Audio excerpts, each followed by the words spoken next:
I can't do it. We'll do it live. Do it live! I'll write it and we'll do it live! Mister, will you please wake up? And to give those guys a little extra weight. Roger Craig, still on his feet, still running.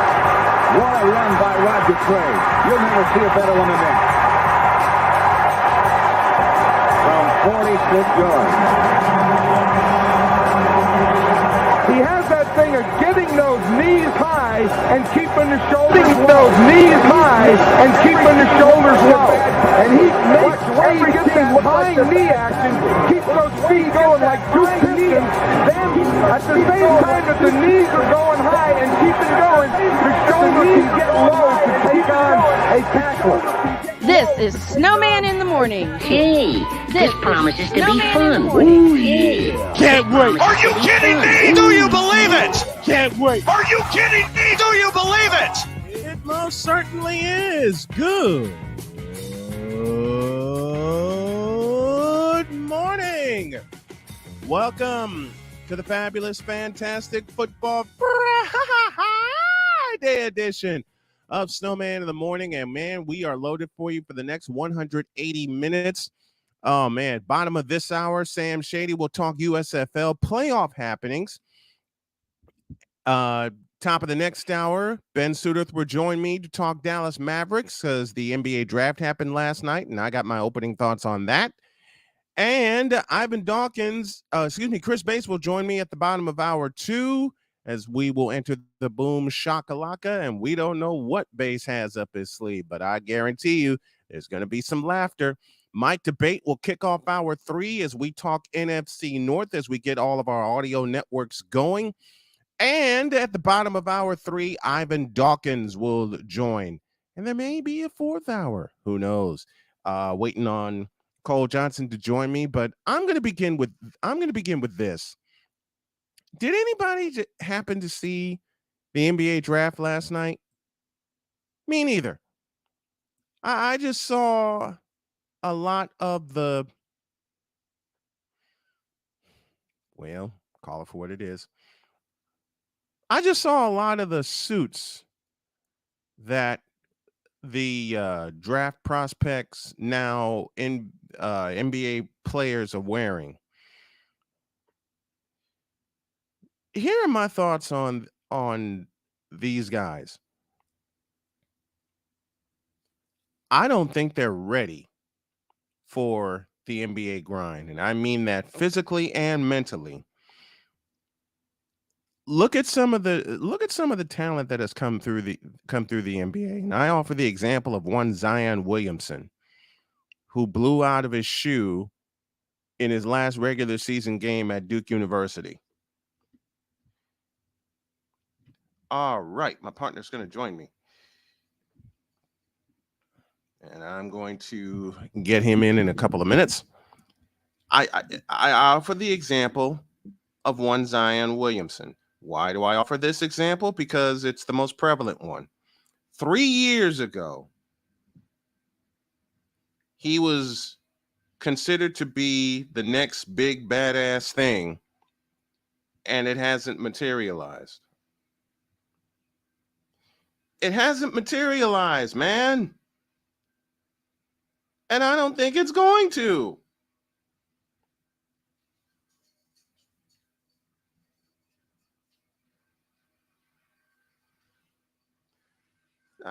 Why is this email acting funny? You can say whatever you want and send me whatever pictures you want about him being ripped, him being ready to go. I'm not buying it.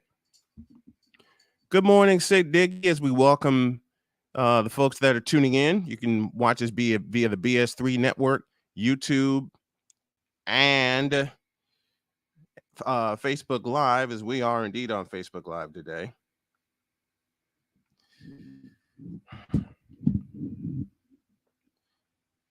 I am not sold and never will be sold on one Zion Williamson ever. And Sick Diggy poses a question. Is it me or is it Zion Williamson in the wrong sport? Seems that way, doesn't it? Seems that way.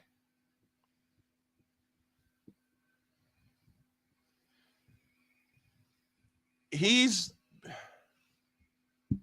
just not ready. And some of these prospects, now I do realize that they do have skills and they showed them off in college, but they only did it for 1 year.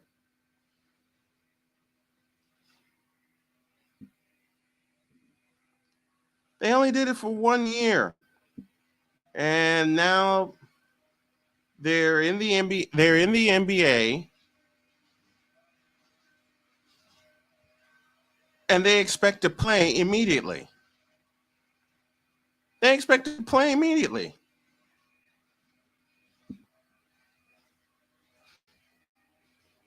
Well, what if your coach doesn't think so?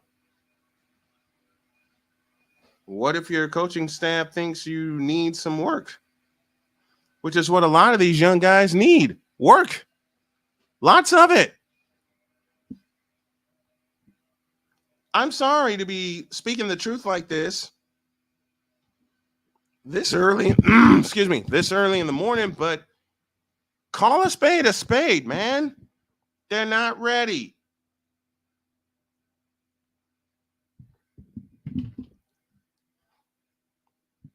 They are not ready.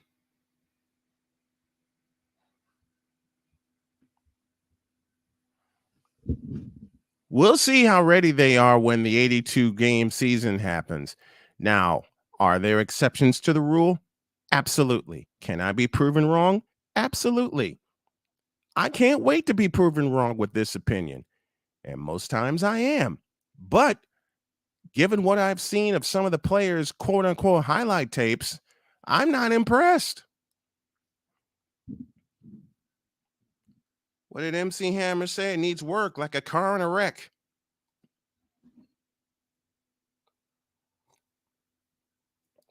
I want to see the impact. And first of all, I'm not hating on these young men. I'm not. All right. Most people will call me an old head for thinking the way I'm thinking. So be it. So be it.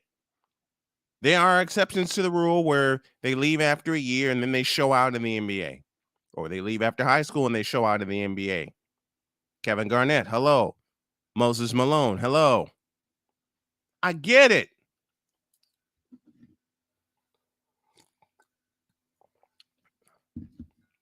But being in the business of opinion, I have to give mine, and what I see, I'm not impressed with. At least not yet. I'm going to be nice. A lot of these a lot of these young prospects aren't willing to put in the work. Their growth is stunted physically and mentally. They need to grow up. Thank you. Thank you. And for those two reasons right there, I'm not impressed with some of the prospects, and I haven't been impressed with some of the prospects for a while. See, this is why I'm drawn to draft picks that are juniors and seniors, because they put in the work, they put in the time, they put in the grind. Whatever happened to having a bunch of seniors being ready for the NBA? And I'll say it again, a lot of this talent is watered down. And they get in the business of the NBA, and then in this social media world that we live in, you're going to see more of them on social media than on the floor. Ben Simmons, Zion Williamson, and to a point, Kyrie Irving. Ryan McCarthy in the house. Good morning, Snowman, and good morning to everyone watching and listening. Happy Hawaiian Shirt Friday. Yes, indeed. It is now a tradition. And Sick poses a great question. Is it safe to say that the bar has lowered a bit too low? Yeah. Because they're only drafting freshmen and sophomores. And I believe some of these teams are drafting the players that they're drafting, not to say they haven't done their job in scouting them and watching them play. And they have skills, all right? I'm not hating on the fact that they have skills. Hell, they're playing organized basketball. I'm not. I'm sitting here behind a microphone with an organized talk show, sports talk show, the best one in the country, mind you. And it's international with Sick Diggy tuning in from Norway. I want to get that right. Norway. But some of these guys, most of these guys are just not ready. And if you look at them, you can tell they have some growing to do physically. They're leaving after their freshman year and they're not failed out. Chet Holmgren from Gonzaga. Prime example, 7 feet tall. Yes, I know he has handles. Yes, I know he can dribble the basketball, but doggone it, don't you want to see a 7-footer be listed at center and not? See, today for me, when I see a 7-foot forward in today's NBA, he's 30 feet from the rim. I don't like that. I want to see a 7-foot guy with some bulk on him, pull some people. And Cole Johnson now joins me. Good morning, sir.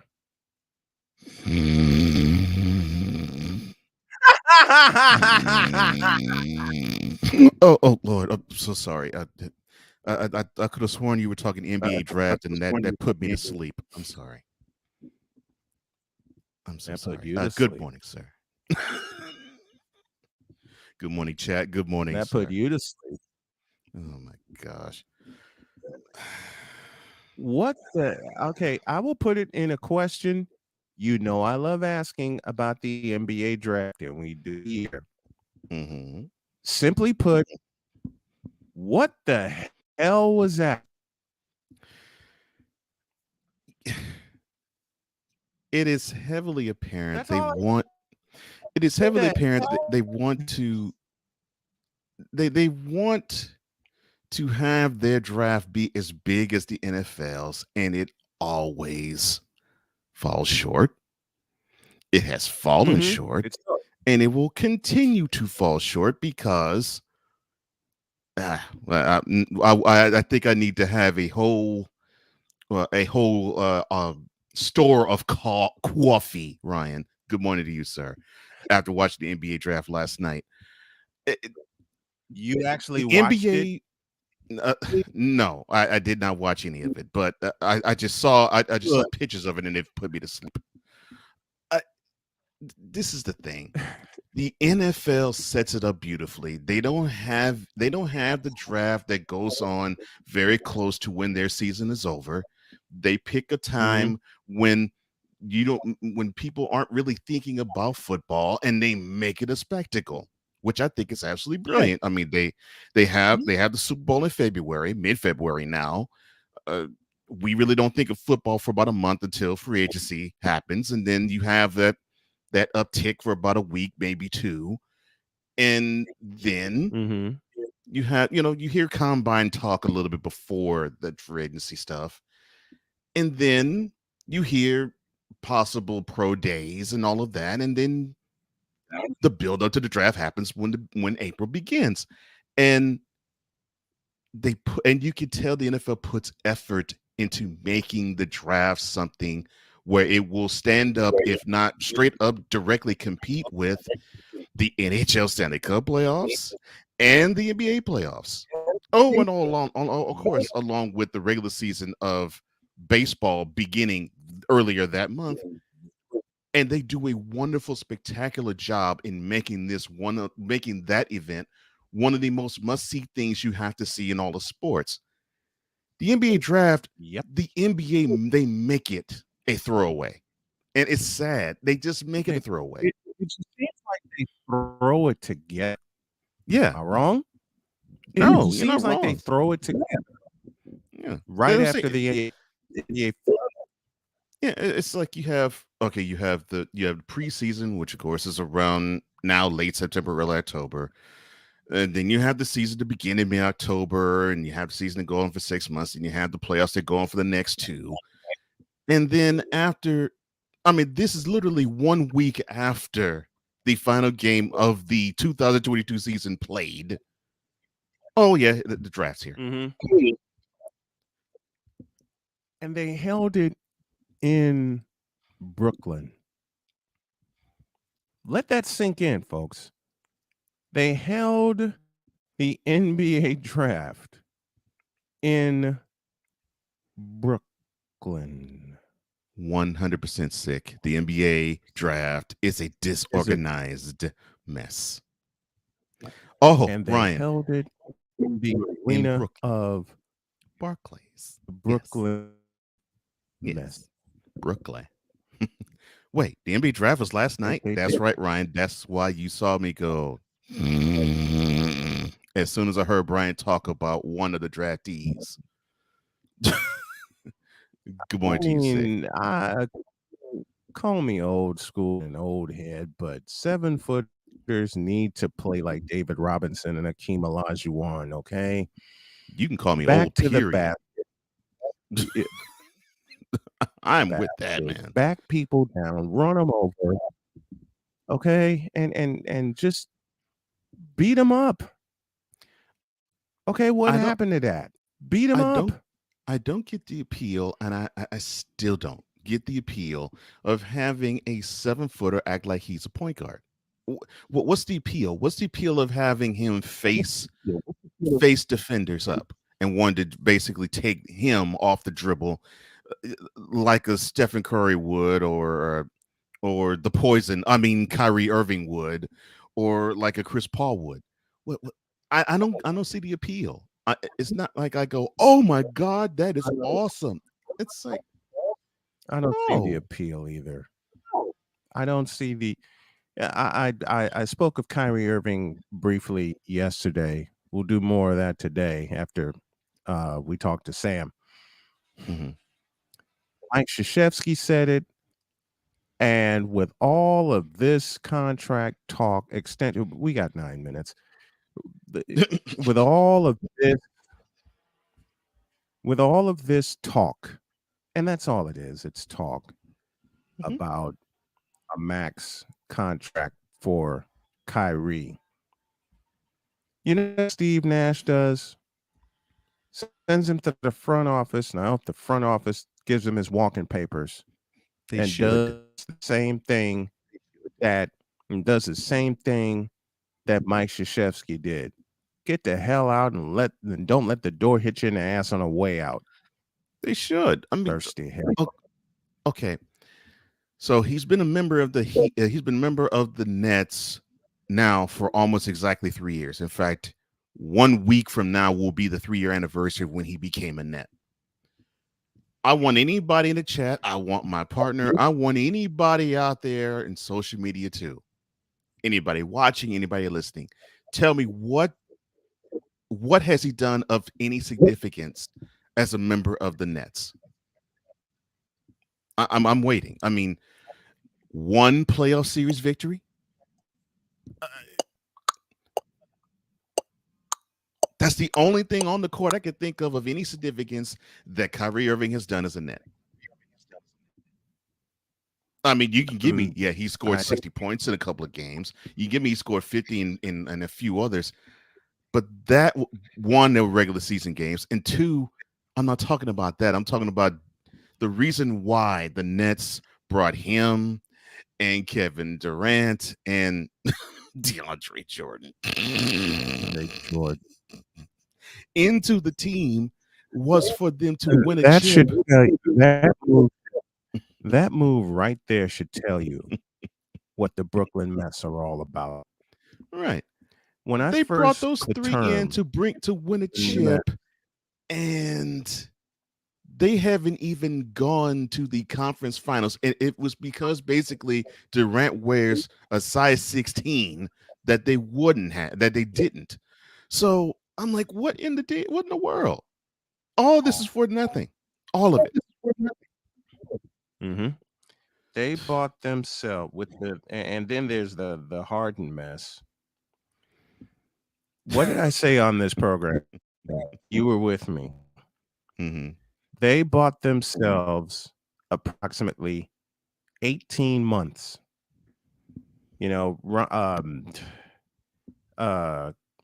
Evan Roberts of WFAN said it first, and I borrowed it shamelessly. 18 months is what they bought themselves to win a chip. They're nowhere close to winning a championship. They're not. This is how bad all of this has been. They are nowhere close to winning a chip now as they were 3 years ago, because they were a playoff team and they made noise every now and then. Heck, even a certain year they'd win a round.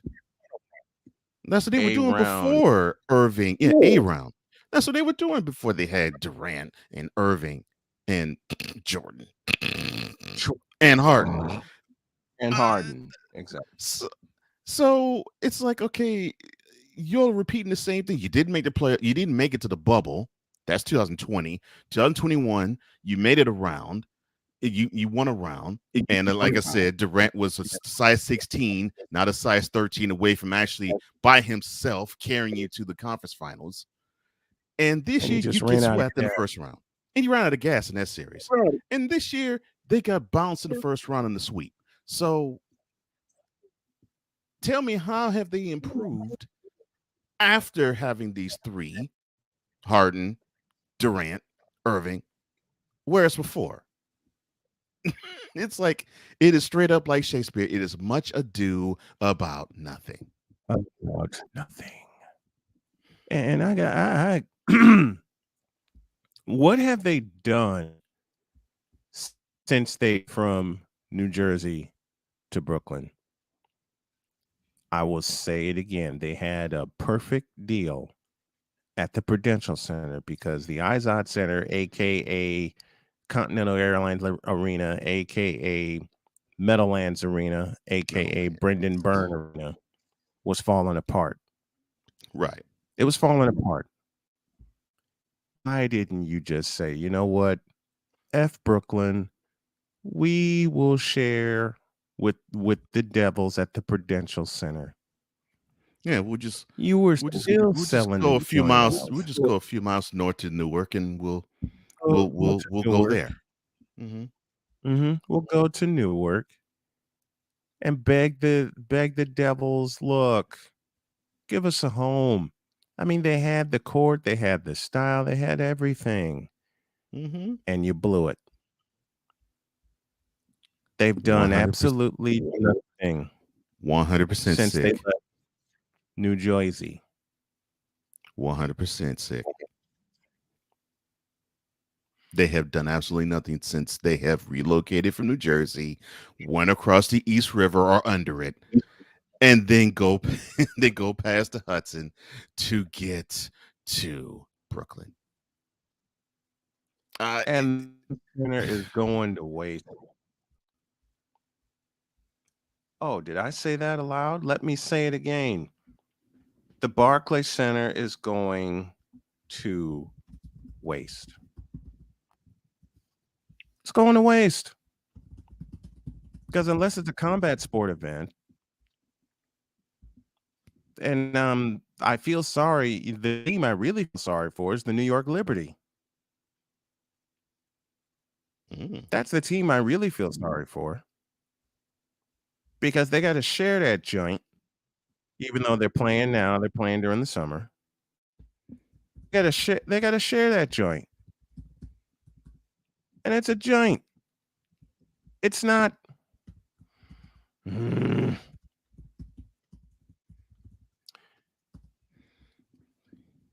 It's not fit for the New York Liberty. I mean, hell, James Dolan kicked out the New York Liberty out of the Garden. Why? The ladies play better than men because it's more organized. Did I say and it's more fundamentally aloud? sound? I also said this aloud. It's more fundamentally sound. And it's been fundamentally sound. It's been fundamentally sound. 34 after the hour. And now let's talk some USFL. The playoffs are here. And they're tomorrow. And we talked to our USFL guy by the name of Sam Shady. And as soon as we get this together, he's going to join us.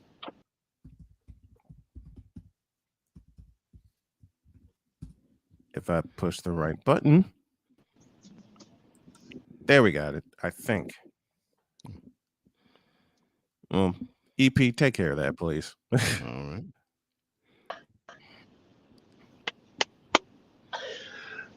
There we go. Now we got him. Sam, how are you? I cannot complain, guys. How are you doing today? Same. I can't complain either. Ah, man. The USFL playoffs are tomorrow. A successful first season in my eyes of the USFL. But Sam is our USFL expert and will allow him to give his thoughts on in this inaugural season. Have at it, Sam. Oh, I think this season was a huge success.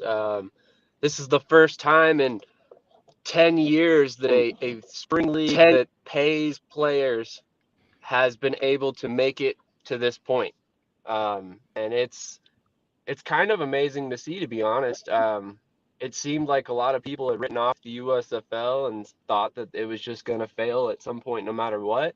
But they've proved some people wrong in year one, and I think year two is only going to provide more promise. I agree with that. There's just going Yeah. to be more promise, more fans. I really believe there's going to be more. There's going to be more fans.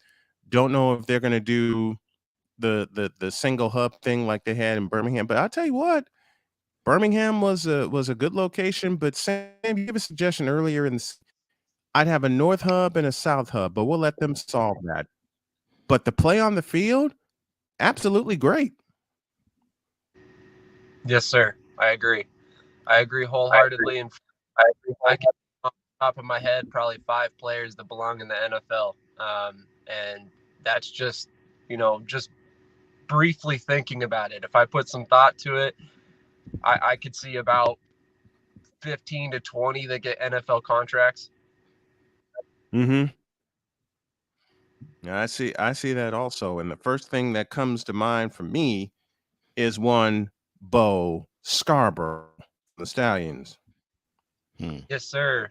He would be one of the definite tops on my list. I think that the reason he signed mid-season and it wasn't like the beginning of the season is because he thought he would be on an NFL roster. And ultimately, when he didn't get the interest, he's like, you know what? I need to go prove to these guys I can still do this. So I'm going to go to the USFL. I'm going to tear it up, and then I'm going to show them that I belong in the NFL.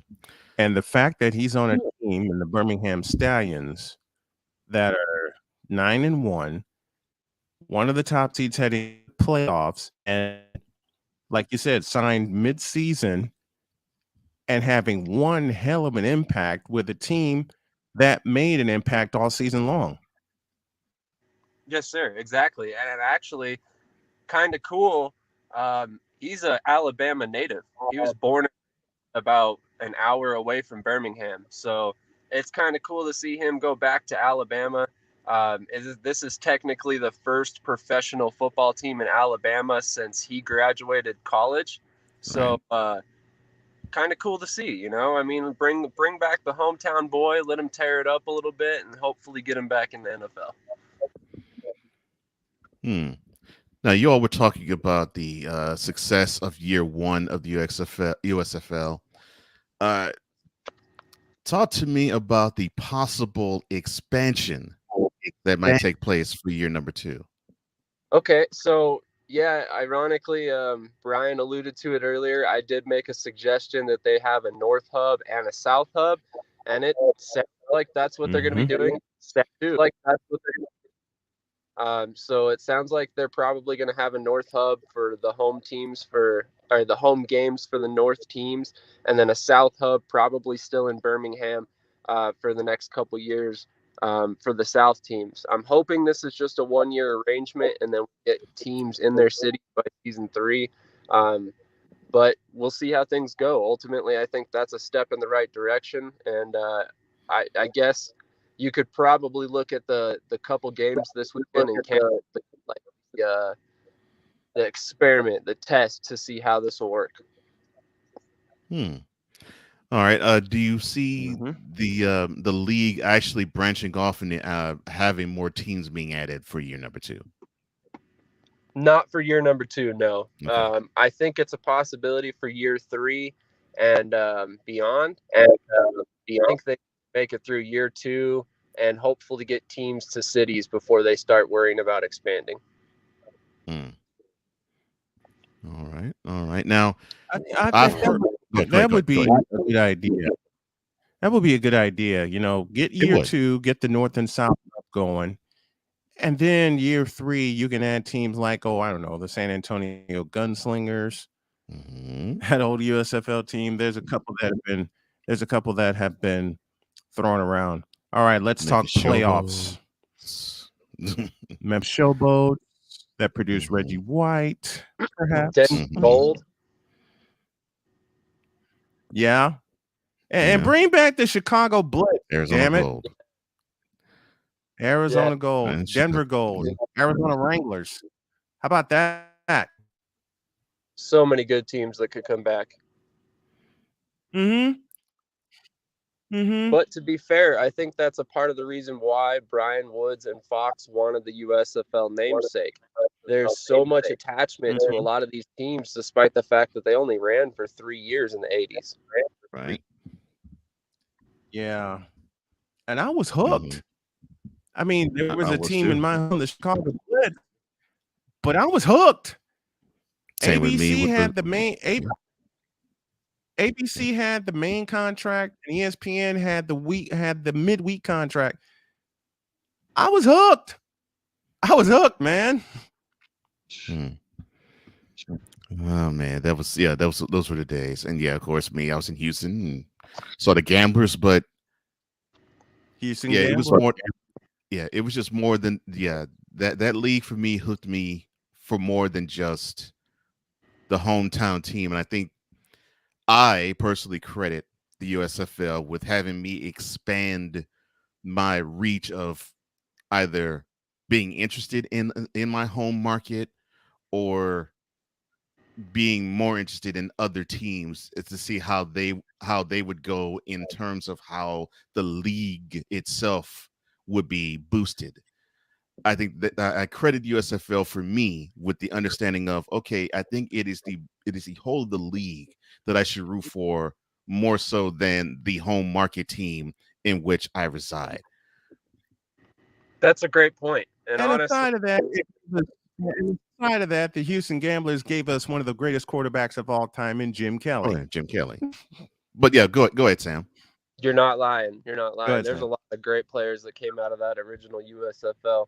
And actually, that's one of the big complaints that I've heard about the league right now is that they don't have those prominent players. But I would argue that. I think that they have some prominent level players, and people are just they're not understanding where the league stands right now. If they start overreaching and starting to spend like $500,000 plus on players to bring them to the USFL, we're going to see them collapse all over again. Just like they did in USFL 1.0. Exactly. Yeah. So while we all look back and see that their battle with the NFL is what ultimately killed them, their moves were made a year or two before that when they started spending ridiculous amounts of money to bring in big names. Like, I get you need that to compete, but you can't overstep where your league's at. And I think Fox is very conscious where their league stands right now. They are. And I applaud them for pumping the brakes a little bit and just easing us into what the expectations are of the league. Exactly. Yeah. The Houston Gamblers gave us Jim Kelly. The LA Express gave us Steve Young. In 1984. 8 years later, those two met at Candlestick Park and played a for similar one of the game greatest regular season games I ever saw. Yes, they played a better game at Candlestick. Exactly. Buffalo won that game 34-31, but doggone, no punts and 1,100 yards of offense. Yeah, that is insane. Wow. Yeah. Yeah. That's his thing. 1,100 yards of offense. Kelly And and I think 400 through the air. I believe they both went for 400 through the air. that wasn't a game where you'd say, okay, the defense took a break. I mean, it was just both quarterbacks and both offenses were just functioning at a high level, and that happens. Unfortunately, that happens. The defenses never took a break. These are two of the best defenses in the NFL. It was just Right. the quarterbacks were hot. Yeah, they were hot. They were playing at a high level that game, on the high level. Yeah, agreed. Very high level. Agreed. Speaking of high level, the playoffs are in Canton. Your thoughts on the games, my friend? Oh, man. I tell you what, if you have not watched a single USFL game this season, you better tune in this weekend because these are going to be the best games here so far, in my personal opinion. Last weekend, we saw the Generals and the Stars play. And you would think that we would be looking at that game and thinking the losing team is done for, right? Right. That's not the case. Right. Philadelphia only lost by a field goal, and it was due to a last-second interception by Case Cookus. So this game is definitely going to be a game to watch. It's going to be competitive. I ultimately do think New Jersey has too much for Philadelphia's defense to stop. But I do ultimately think that it's going to be a really close game, and it's going to be one of those back-and-forth battles that everybody loves to watch. And then on the other side of things, if you like defensive battles, I think the Birmingham and New Orleans game will be the game for you. This is going to be a lot of running the ball with Bo Scarborough, CJ Maribel, and then also Anthony Jones and a couple other running backs for the Breakers. They're going to keep the score low intentionally because right now Jamar Smith is not playing that well. And Kyle Sloter is still banged up. That's why he didn't play in Week 10. So, I mean, this is going to be a fun matchup as well, although it's going to be probably a lot less high scoring. But, yeah, I'm very excited for this week's of playoff games. Yeah, and the I would be teams too. you expect to be in the championship? Good question. I think it's ultimately going to be New Orleans versus New Jersey. And I think New Jersey, I honestly don't think anybody's going to beat New Jersey. I think they go all the way. They're going to win 11 straight games by the end of the season. Let's put it that way. Wow. New Orleans and New Jersey is So you have the Sam's pick Breakers for the beating USFL championship. the Stallions. I'm surprised, my man. Okay. They've just shown a lot of I chinks wouldn't be. So you're saying the Stallions just shown some chinks in their Yeah, armor? exactly. If you watch the last couple of weeks, they've had a lot of close games, and they haven't looked like the team that we've seen all season long that was just rolling over other teams. So it was. I think it's just a point where they finally got to they had the coin fall the wrong way for them. Let's put it that way. I got you. Yeah. All right. You heard Sam picks going Breakers and Generals for the U.S. championship. What your pick? Tweet us at official SIT Morn. Will the Stallions show chinks in the armor, or will the Stallions get back on track and roll? Tweet us your championship picks at official SIT Morn. That's Sam Shady talking USFL, giving his picks for the USFL championship. The playoffs are upon us, and they're tomorrow. Yes, sir. Sam, great job as always. We're going to talk a lot more football, especially getting into the NFL. I can't wait to have some NFL coverage, my friend. Absolutely, me neither. And before I get off of here, as we're talking about other football coverage, I wanted to, I guess it's not really breaking news at this point, considering I kind of broke the news last night, but one of the guys that I have had on my channel for interview, linebacker Brooklyn Hardiman, he graduated from Colorado Mesa University, so he's real close to my heart. He signed with the Major League of Football as of yesterday, Arkansas Attack. So he will be joining actually a former XFL coach who is now the defensive coordinator, Darius Bell, and linebacker coach Mike Fanoga. So it's going to be very interesting to see how this league does, and I'm very excited to see him play. That is very, very sweet. Thank you, Sam. Appreciate the time. Thank you, Sam. Absolutely. Have a great rest of your day, guys, and I will definitely be in the chat the rest of the day. Thank you so much, Sam. We appreciate you as always, my man. Absolutely. Have a great day. You too. All right, let's take a quick break. All right. And when we come back, more on the stuff, because I think we still got some cooking to do. And then at 5 after the second hour, Ben Suderth will join us to talk Mavericks. What the hell are they going to do?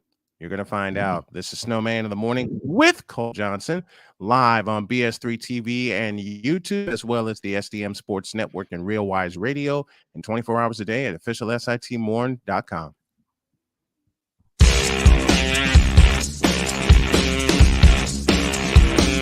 This is Snowman in the Morning.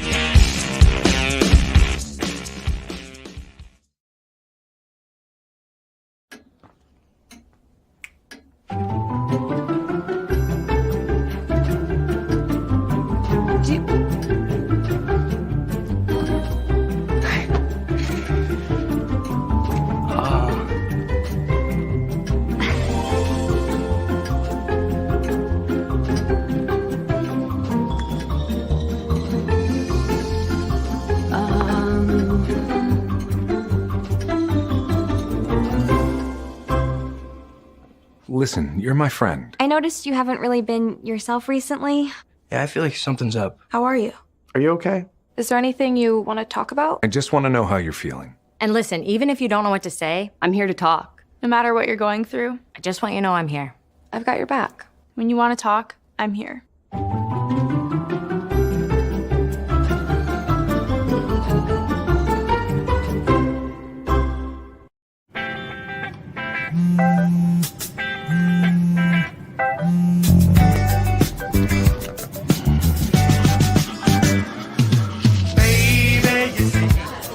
You're so right for me, and I'm right for you.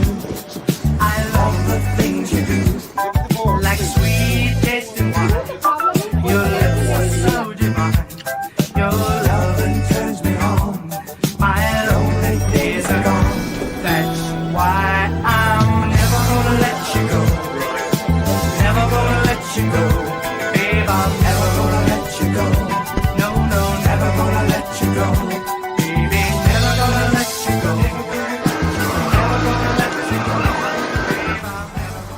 Here you go. Thank you. Thank you.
Hey guys, it's me, Isabella Gomez, filling in for Smokey Bear because he's got more to say than just... Only you can prevent wildfires. Like, if you're outside enjoying a barbecue, don't let a hamburger distract you from fire safety. Make sure you aren't dumping your hot coals or ashes onto the ground because that could start a wildfire.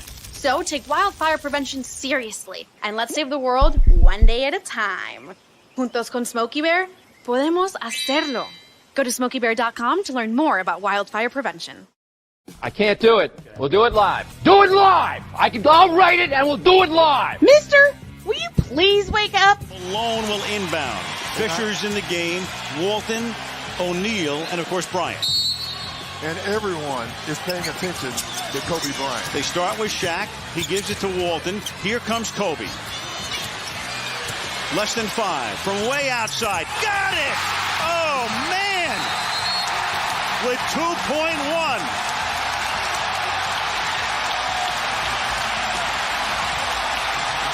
This is Snowman in the Morning. Hey, this promises to be fun. Oh, yeah. Can't wait. Are you kidding me? Do you believe it? Do you believe it?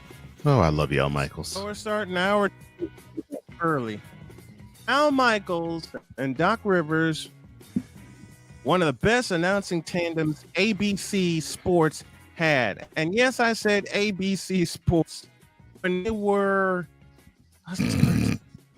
identity. So you're saying that are you saying that ABC was tainted or is tainted by that dirty 4-letter Live! I'll write it. Yes. Since ESPN took the NBA contract from NBC. Okay, it was the worst kept. It was the worst kept secret. You kept seeing hints of that on Monday Night Football, for God's sakes. Yeah. Even when it was on ABC. And now they're trying to put Monday Night Football back on ABC because they realized they messed up and now they have a tandem where now they have a tandem where they could feel proud to actually put games on. Where I would say you could say the same thing about Mike and Tirico, but they just this was simply a case of ESPN not really knowing what they had, and that's absolutely atrocious. And not really knowing what the hell they're doing. Yeah, not really knowing what the hell they're doing.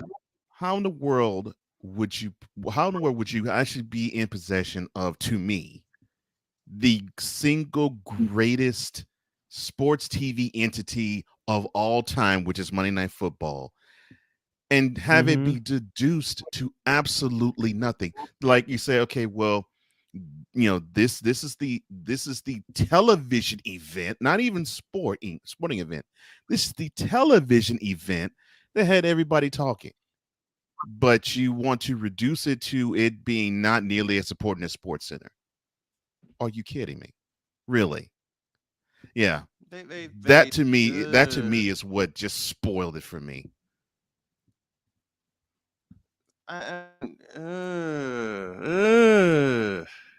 It's sickening. It's sick that it's reduced to that, and plus they started putting it back on ABC with that blankety blank bleep logo. Mm-hmm. Basically saying, well, why would you do that? It's not ABC Sports. It's actually our sister network, but we're simulcasting it because we're showing solidarity. Yay to the monkey. Yay to the mouse ears. Solidarity, my ass. Sorry, solidarity, my ass. And Ryan, I agree with solidarity, turn loose. Yeah, I agree with you, Ryan. I like Tirico, even though he's pretty good at basketball too. I like him better as a football play-by-play analyst too, and he's not bad as a studio analyst too. But yes, he is best served as a football play-by-play announcer. He's been reduced. His play duties have been reduced. Mm-hmm. But it's supposed to increase now next year. Yeah, but here's the beautiful part of that. It's supposed to increase coming up this year because he's going to take over for Al Michaels for Sunday Night Football. So that I'm happy for. And good. And Al, I think he's going to Amazon. Yeah, I love Al Michaels. I think he's going to Amazon and doing Thursday Night Football, I think. But yes, I love Al Michaels. Puerto Rico needs to have a platform. Al was Monday Night Football for years. Yeah. Al was many years. then. Okay.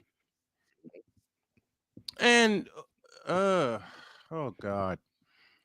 I mean, all I will say for that network is they better treat Joe Buck and Troy Aikman right.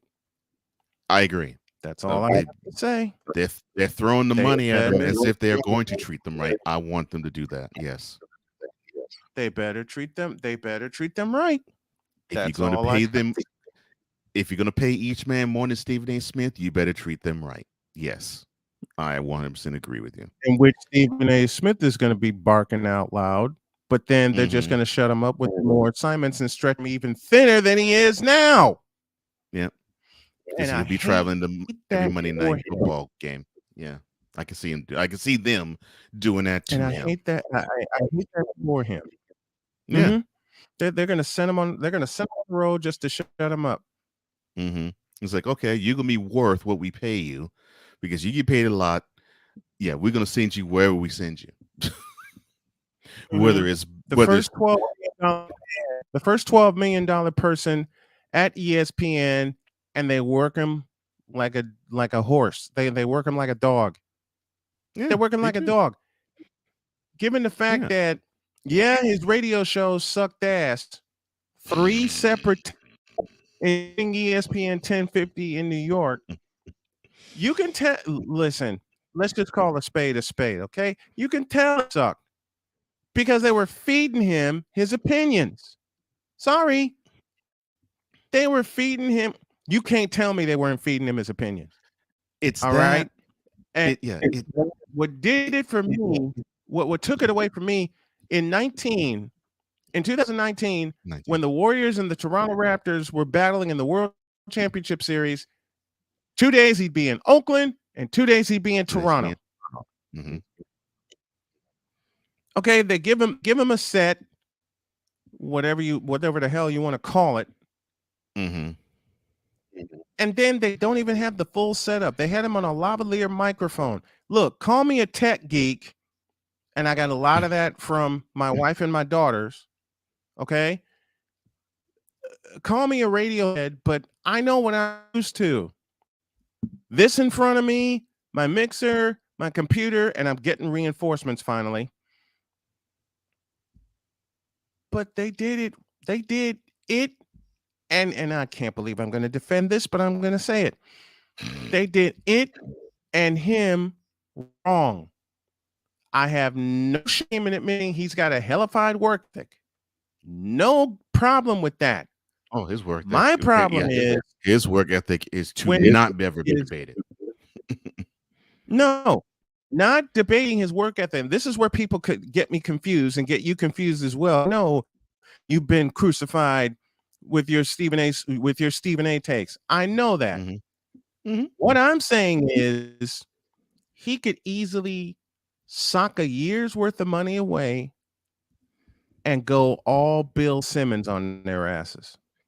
Oh, just go straight ringer. I would love for him to do that. And he was on what is Ryan Clark's podcast? I forgot what it's called. But he's like a part of a threesome. And they interviewed Stephen A. Smith, and he actually mentioned during that interview that he was planning to make it do his own production company. And I'm thinking, it's about doggone time, homie. I mean, I'm happy that he was going to make it happen. Okay, and I hope he walks out and slams the door in their face. Yeah, because I think that would be fitting for him, where he could be 100% himself. Because he really can't be with ESPN. He could be enough of himself, but he can't be all himself. Because which is what we're doing. We're establishing. No, we've established our own identity with this show, and I'm working on some promotional material. I'll be working on that for the next week. Especially when my reinforcements get here, my new computer, one for me and one for my bride. Oh, nice! And that's the surprise. That's the surprise I've been working on for her because she hasn't been able to work on any of her business projects for a while, especially sucks. with work hours. Mm-hmm. I'm going to fix that for her. I'm going to fix that, and I'm going to have a new set and everything, and I can't wait to put that together. But like I said, let me have a couple minutes. What I am doing with the fundraiser and the nightly chats that I do now, part of that is for her. A big part of that is for her. Because for the past year, my wife Jody has been incredible in terms of taking care of me, making sure I'm okay, making sure I get the right food, especially now, getting me up, getting me moving, reminded me of things that I need to do. And the reminders are now sticking in my head. That's why I'm doing the big fundraiser, and it's now renamed Snow Strong Carolina Dreamin'.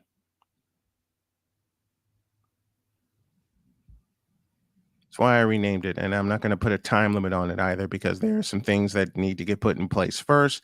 I know I titled it 100 Days to Carolina, but there are some things that are going on. There are some things I need to wait on and be patient. And y'all know me, I don't have any patience, but I got to buy a ton of it right now, which is great, which is teaching me a lesson about being patient. But yeah, everything that I put together now is for her. Everything that I put together now is for her. It's for her and it's for my family. Me, I'm just going to enjoy the ride, folks. I'm just going to enjoy the ride. 6 minutes after the hour, Cole Johnson there, Snowman here. And we were talking about something earlier. Let's see, what were we talking about? Oh yeah, the woke people's champion. Sorry. The rebel without a pause. I mean, cause. Sorry.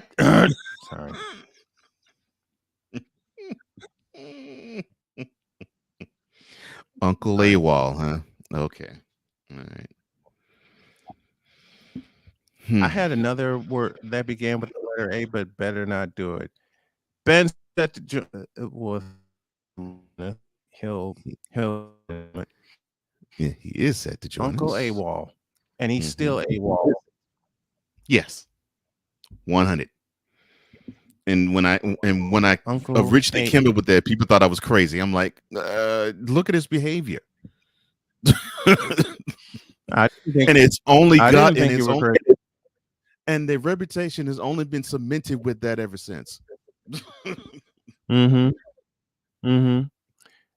I think our guest is ready. So Cole, if you'll bring him in, we'll bring him in verbally. The man in charge of BS3 Network, where you can see and hear this show every morning, Monday through Friday, is now with us. All right, well, welcome, Ben Southerth. All right,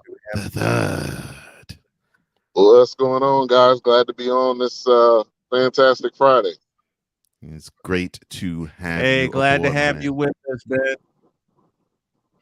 Always. You every Friday at 5 after hour number 2.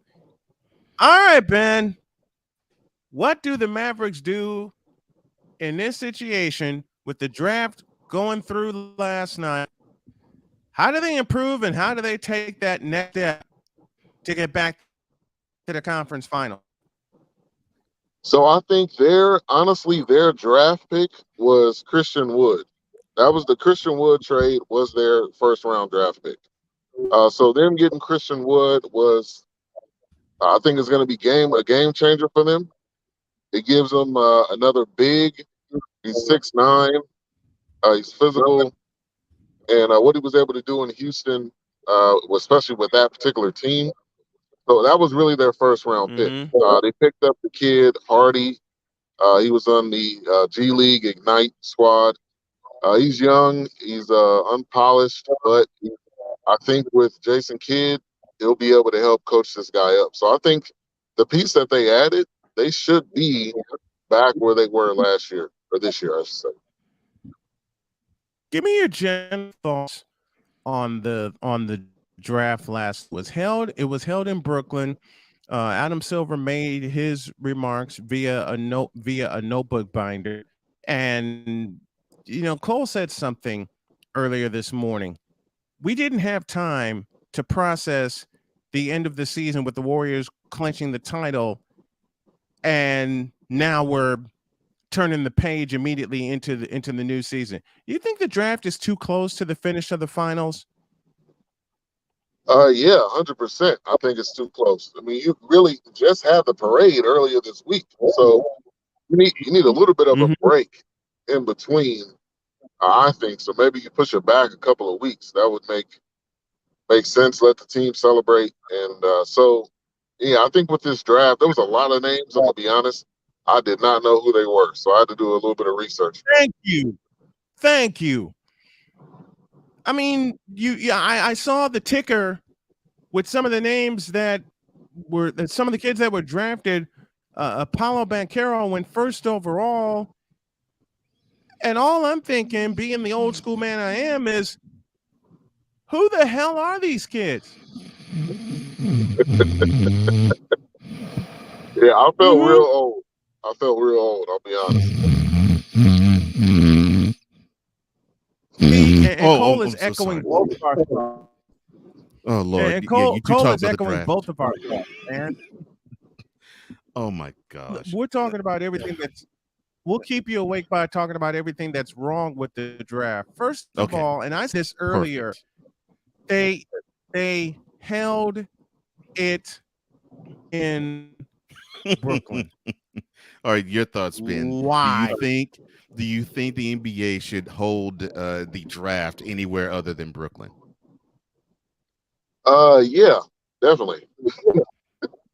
I don't think I think Brooklyn is great, but honestly, I think what they should do is kind of what they've been doing with the NFL draft. Mm-hmm. So I would say move it around. I mean, there's cities that have the ability to host the draft, so just move it around. Put it in Dallas, put it in Miami, put it in California. Just move it around.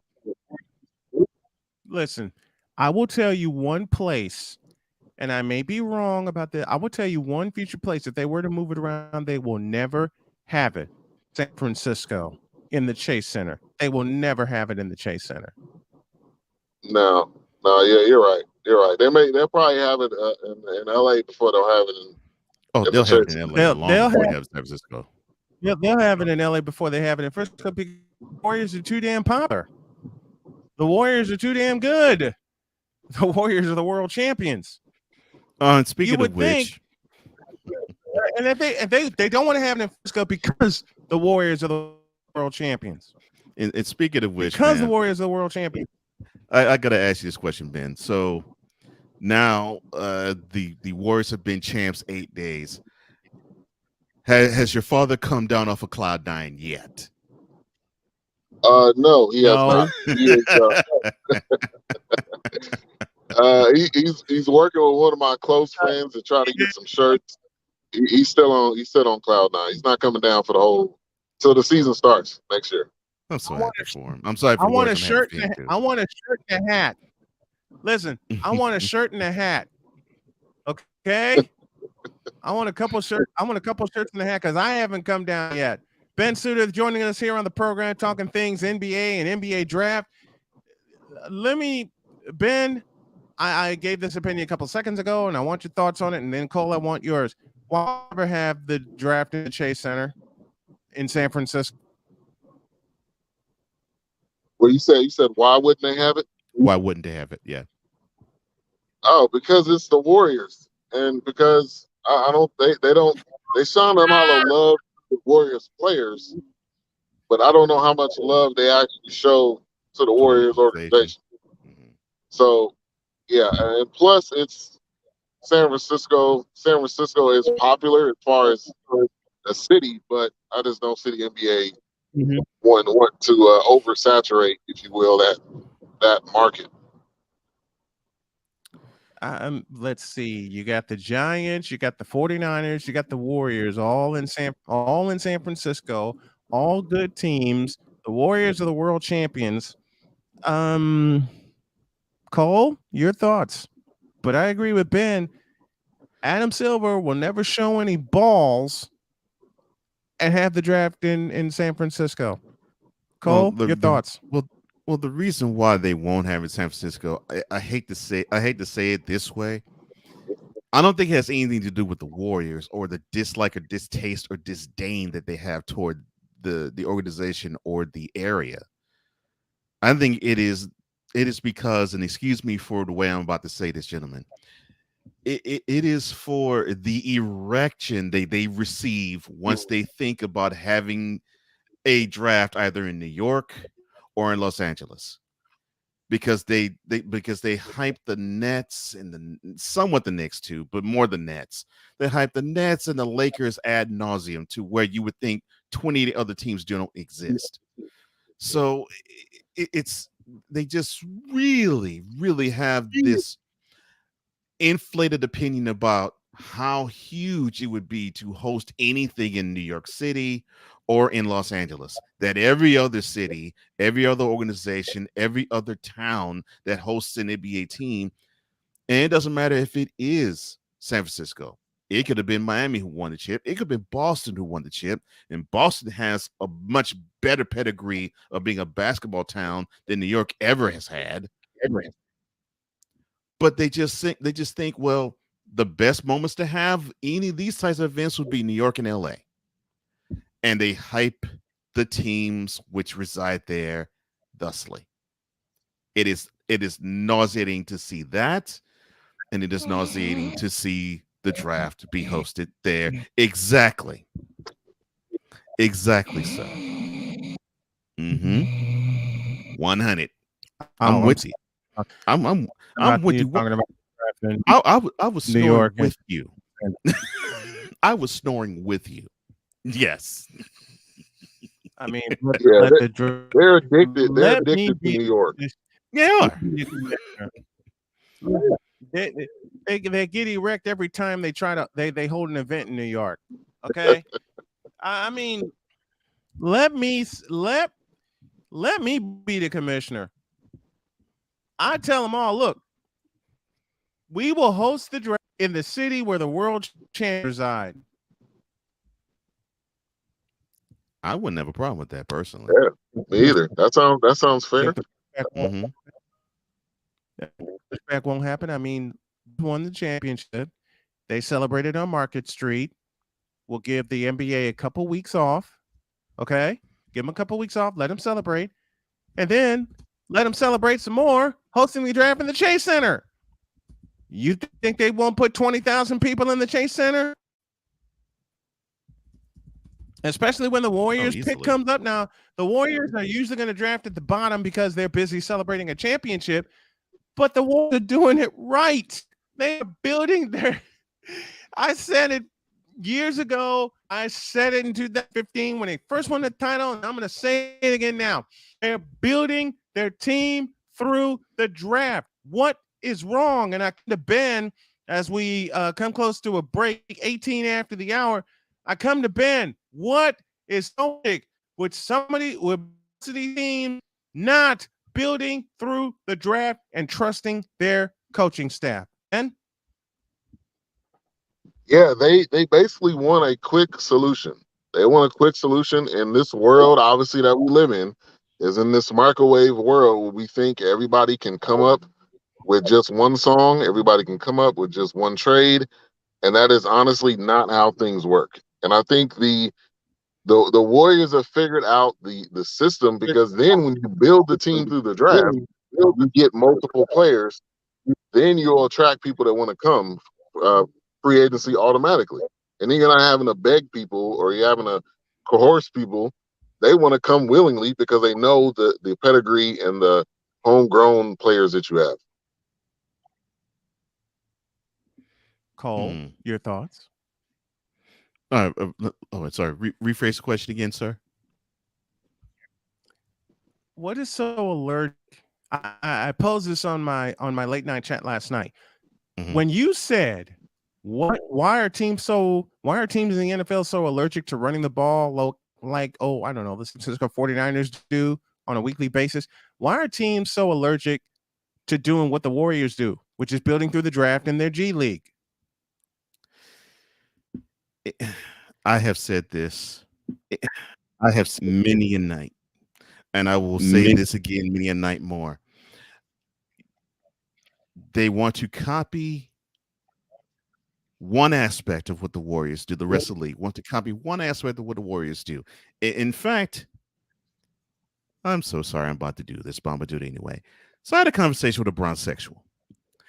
And this bronzexual this bronzexual actually said, quote, LeBron James has fundamentally changed the way we play basketball. Close quote. Now, grade A homogenized Holstein BS. Now he said that he's changed the way that basketball is fundamentally played because of positionless basketball. But I reminded him that there was a guy who was the same height as he was, maybe not as big, the same height as he was, had played all 5 positions in one game. And that was 30 plus years before LeBron ever touched the court of an NBA arena. Now, when I mentioned to him, I believe his name to be Irvin Magic Johnson. Yes. And so when I mentioned to this young chap that his Kang is not the revolutionary figure on the court that he was Curry, he basically reduced Curry to saying, well, yeah, teams were chunking up threes all the while long before the Warriors started doing it. I'm like, you're not getting it. It isn't the chucking up of threes. It is the fact that they do it with efficiency. That is what the weapon is, not the amount that they put up, the amount they hit versus how many they put up. The reason why I know that is because the Rockets for 2 years straight hoisted up the most threes, and look how many championships it got them. Just like the other 28 teams did too, because they thought, well, let's chunk up as many threes as we can instead of making it a strategy. And so you have all of this, and now the game's opened up, and now everybody wants to be Stephen Curry and try to have a 28, 29, 30-foot jumper so they can prove that they too can be like Steph. And because of that, they want to build with shooters that really aren't shooters. And then they want to build with wing players who all they could do is just simply try to wire with the dribble, but have no other fundamentals whatsoever. And then they try to do like what I mentioned this chap that his Kang did, which is to get the best chess pieces together and to have the AAU club represent their team in winning a championship. And so they want to buy championships with chunking as many threes as they can rather than to build up through the draft and actually take their time to cultivate the talent so they can have a team aspect in winning. Ben, final thoughts. Yeah, I 100% agree with Cole. It's a what can we do? It's a copycat league, and there's only certain teams that really go about it the proper way, which is building through the draft and a combination of free agency. It can't be all free agency because that has not consistently won championships over a long period. It may work short term. It's not going to work long term like what the Warriors have been. Ben Suter joining us. Ben Suter joining us as he does every Friday morning at 5 minutes past hour number 2, offering his insight. Whatever sport we cover, Ben's here with us. Ben, love you and thank you for the time. No problem. No problem. Always great coming on. Have a great Friday. Have a great weekend. You too, brother. All right. Happy Friday. I mean, there's no patience anymore. No. And I offered No. the example of the Brooklyn mess. I offered the example of the Brooklyn mess. Not once, twice. They tried to get a big three and it fizzled out within 3 years. You know, the first one, Paul Pierce, Kevin Garnett, Jason Taylor. What happened? Flat on their ass. Now you get Kevin Durant, a part-time player, and Kyrie Irving and DeAndre Jordan. Who was yes, exactly. Who was nothing before he was a net, and is definitely nothing after he was a net. And and what did they have to show for all of these wonderful big time names? One playoff victory, one playoff series victory, one in 3 years, one.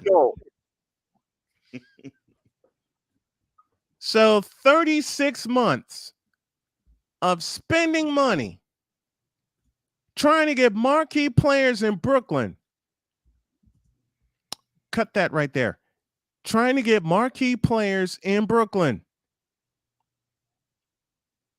I could end the conversation right there. I can end the conversation right there. And thinking about it, that's why the hatred for the Warriors is so real. That's why it's so real. It's so stupid. It's quite stupid. It's quite. You know what? Give me an email, please. All right. You asked for it. You shall have it. Here we go, sir.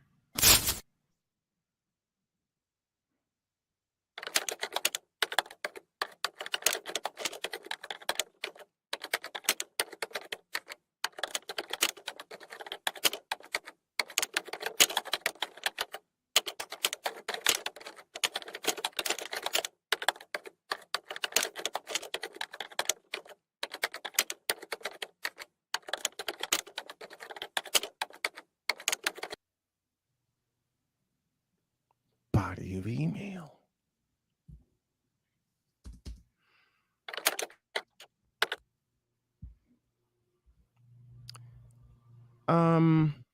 To all of you supposed NBA fans or fanalists, as I like to call them. Thank you, Clark Monroe, for that term. I love that term too. For all of you fake NBA insiders that use social media to express your opinions and say the Warriors bought their championship. Do me a favor, please. Shut up. Actually, they did buy their championship. They just did it the right way. Actually, before the draft. Actually, let's do this the right way. Rock, what should the people do when they talk this ill stuff about the Warriors? You know your damn role and shut your damn mouth.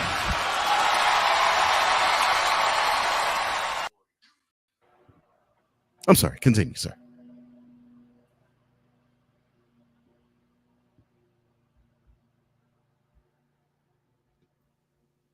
Because they don't know what they are talking about. They sure don't. Oh my gracious. Not in the least do they know what they're talking about.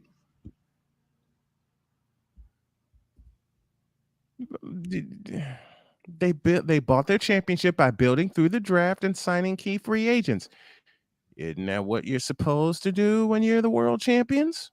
I thought that's what you're supposed to do if you want to actually be a champion. Build through the draft, have some youth, have them buy into the team concept, and get the key free agents that if you already have the star player, get the key free agents that can help the team camaraderie aspect when you would chip, like drafting Jordan Poole and getting Andre Iguodala as a free agent. those types of moves.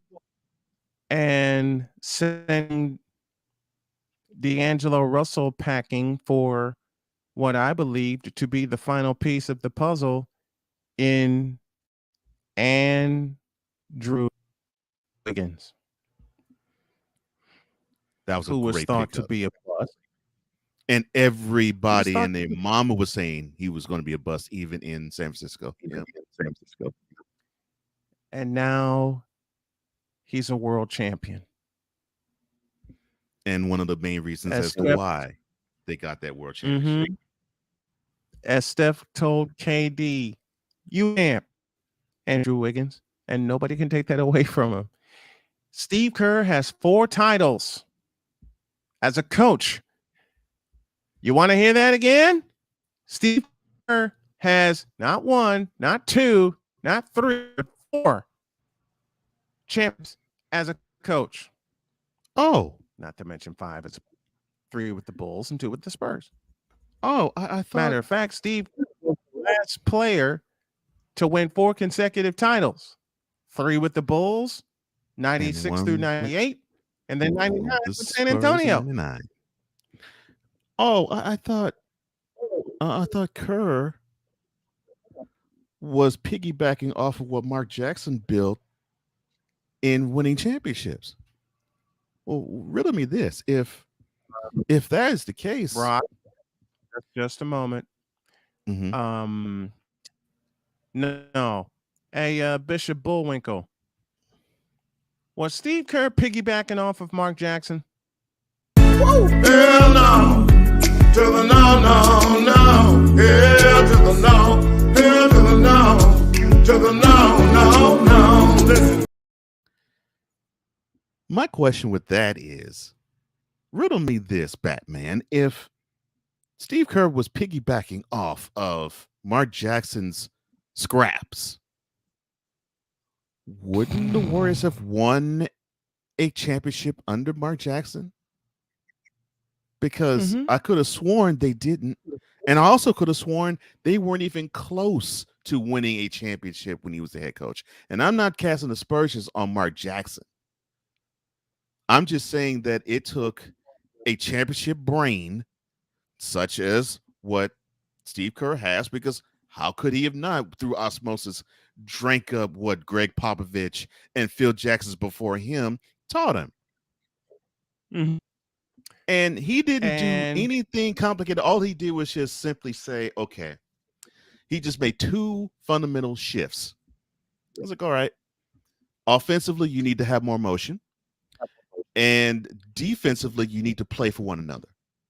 That's it. Mm-hmm. That's it. I mean, that's just the 2 fundamental shifts I saw between 2014 and 2015, because that's the difference between having a 7-game first-round series where they lose and then the very next year winning it all.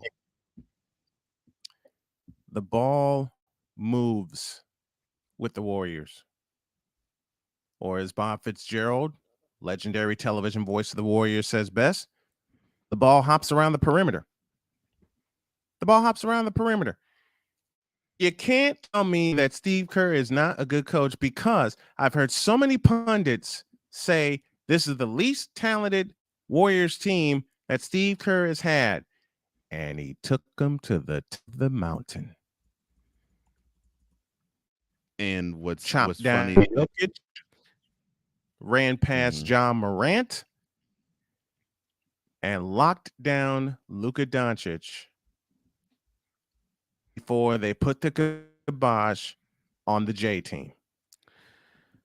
What I find interesting about that concept is this Warriors team is uber talented.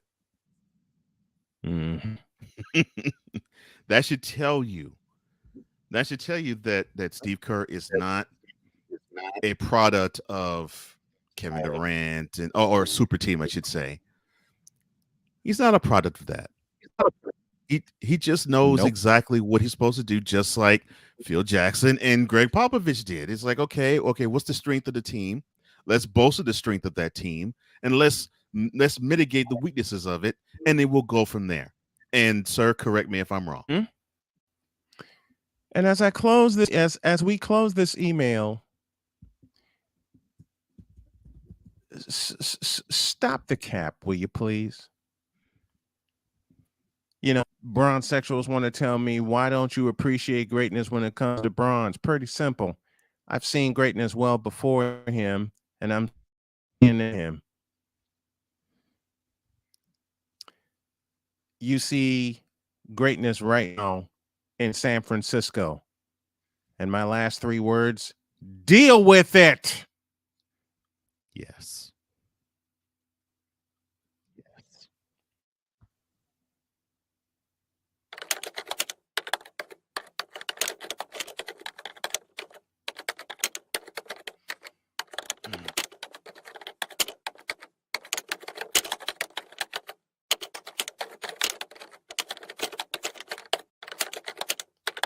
A part of Snowman Digital Media. Oh, yeah. And from the ridiculous to the sublime. Oh my gosh, that's so ridiculous how these fools are. But I'm so glad we now can laugh at those fools, and we'll continue to laugh at them right now. Don't soil this program by putting crap on it. Joe Buck, I cannot take him. I just no dice. I'm glad Carlos Loser finally took the kiwi off his face. It should be on your shoes, not your face. It's kiwi shoe polish, for God's sake.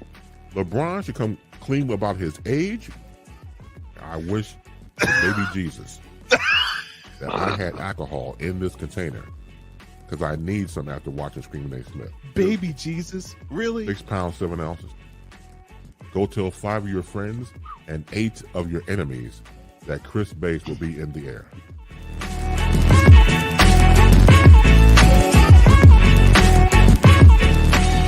Ladies and gentlemen, it's our esteemed honor to welcome, as we do every Friday after hour number 2, one Mr. Chris Bass. How are you, sir? And good morning to the gentlemen. Good morning to both of you, obviously, Brian and Cole, and a hearty boom shakalaka to everybody else out there as well. Oh, okay. I'm seeing excitement. I'm seeing happiness.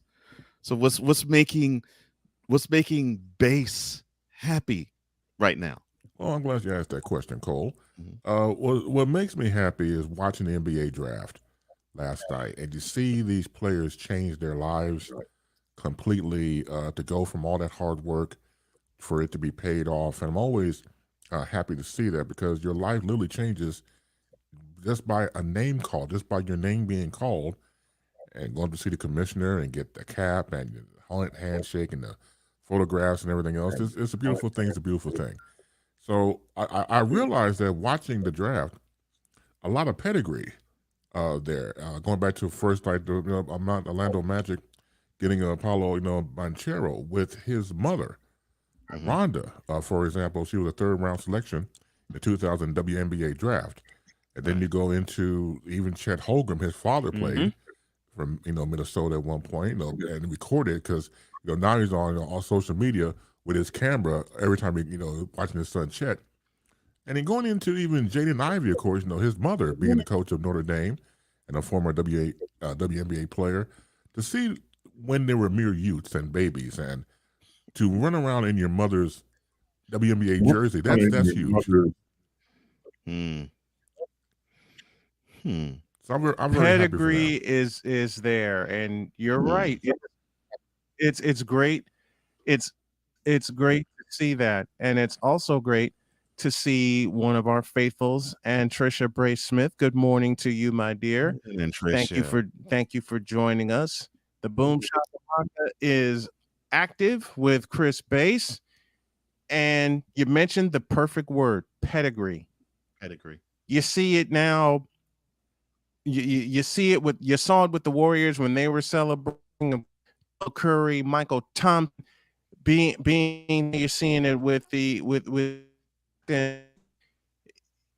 makes you not only smile, but hope for nothing but the best with these kids as they do get their career started, Chris. Well, we get to a certain age, you get to the point where you look at any sports situation, whether it's football, basketball, or baseball, and look at certain players. I remember when your dad played. Now that's when you get old. It's like an old man moment or old woman moment. I know when your dad or mom played.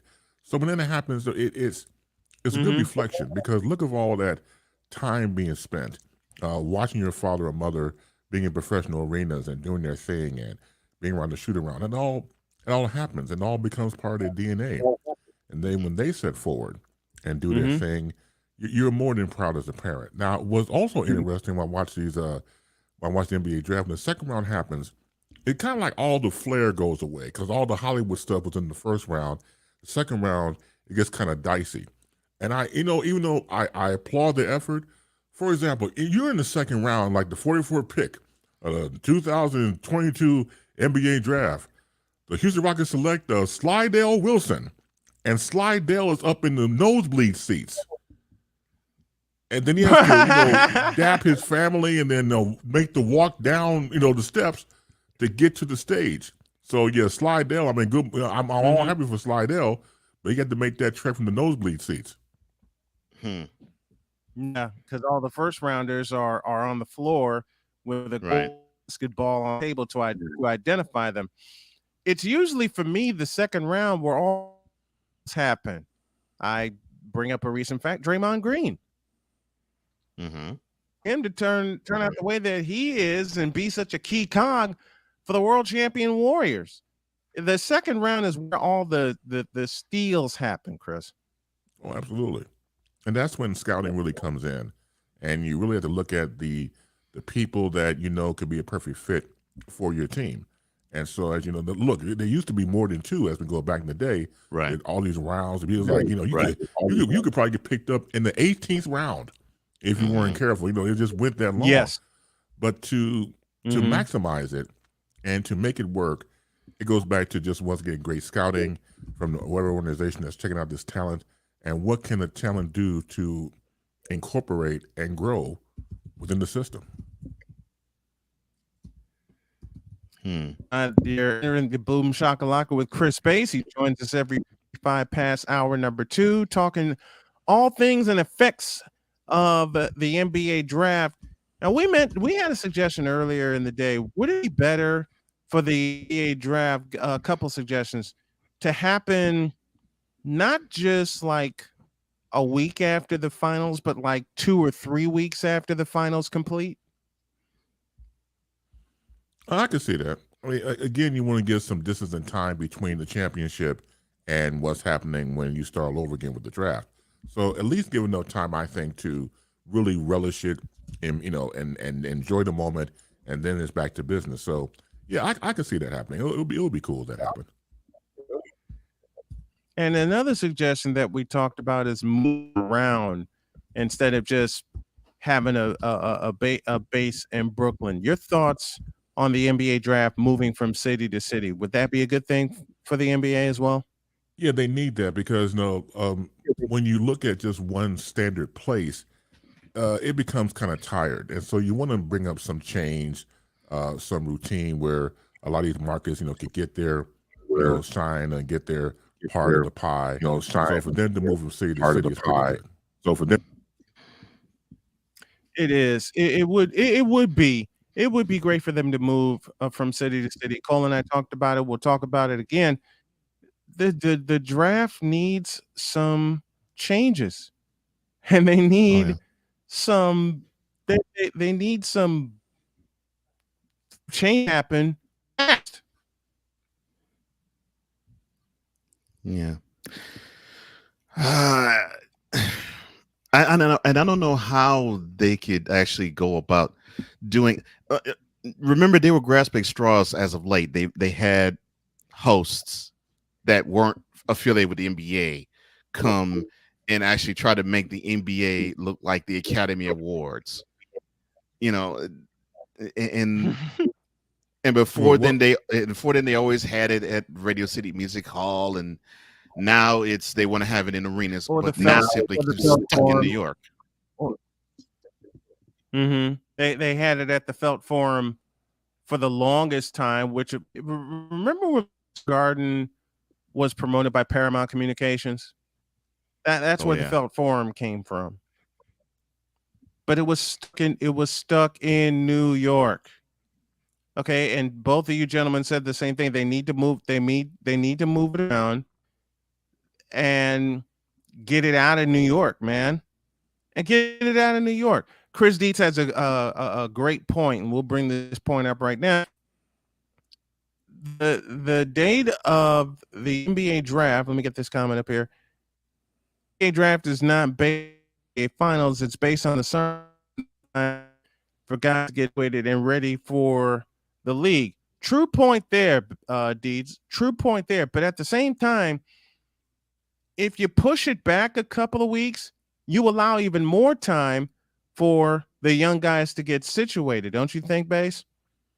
Yeah, I think the 2-week possibility should really be taken into consideration because the fact, again, look at the timeline between the finals, and Dietz is right, it's not based upon NBA finals, but it's all connected, obviously, because it's the NBA. So I think that the 2 weeks in between gives a clearer cut from one phase to the next phase.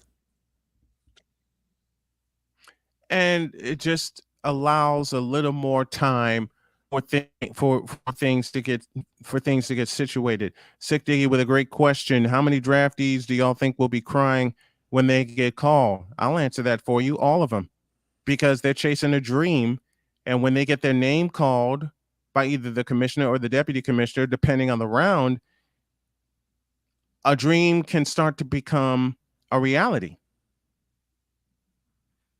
Exactly, especially the people who told you could not make it. I mean, they can play around with 1, 2 and say it doesn't hurt.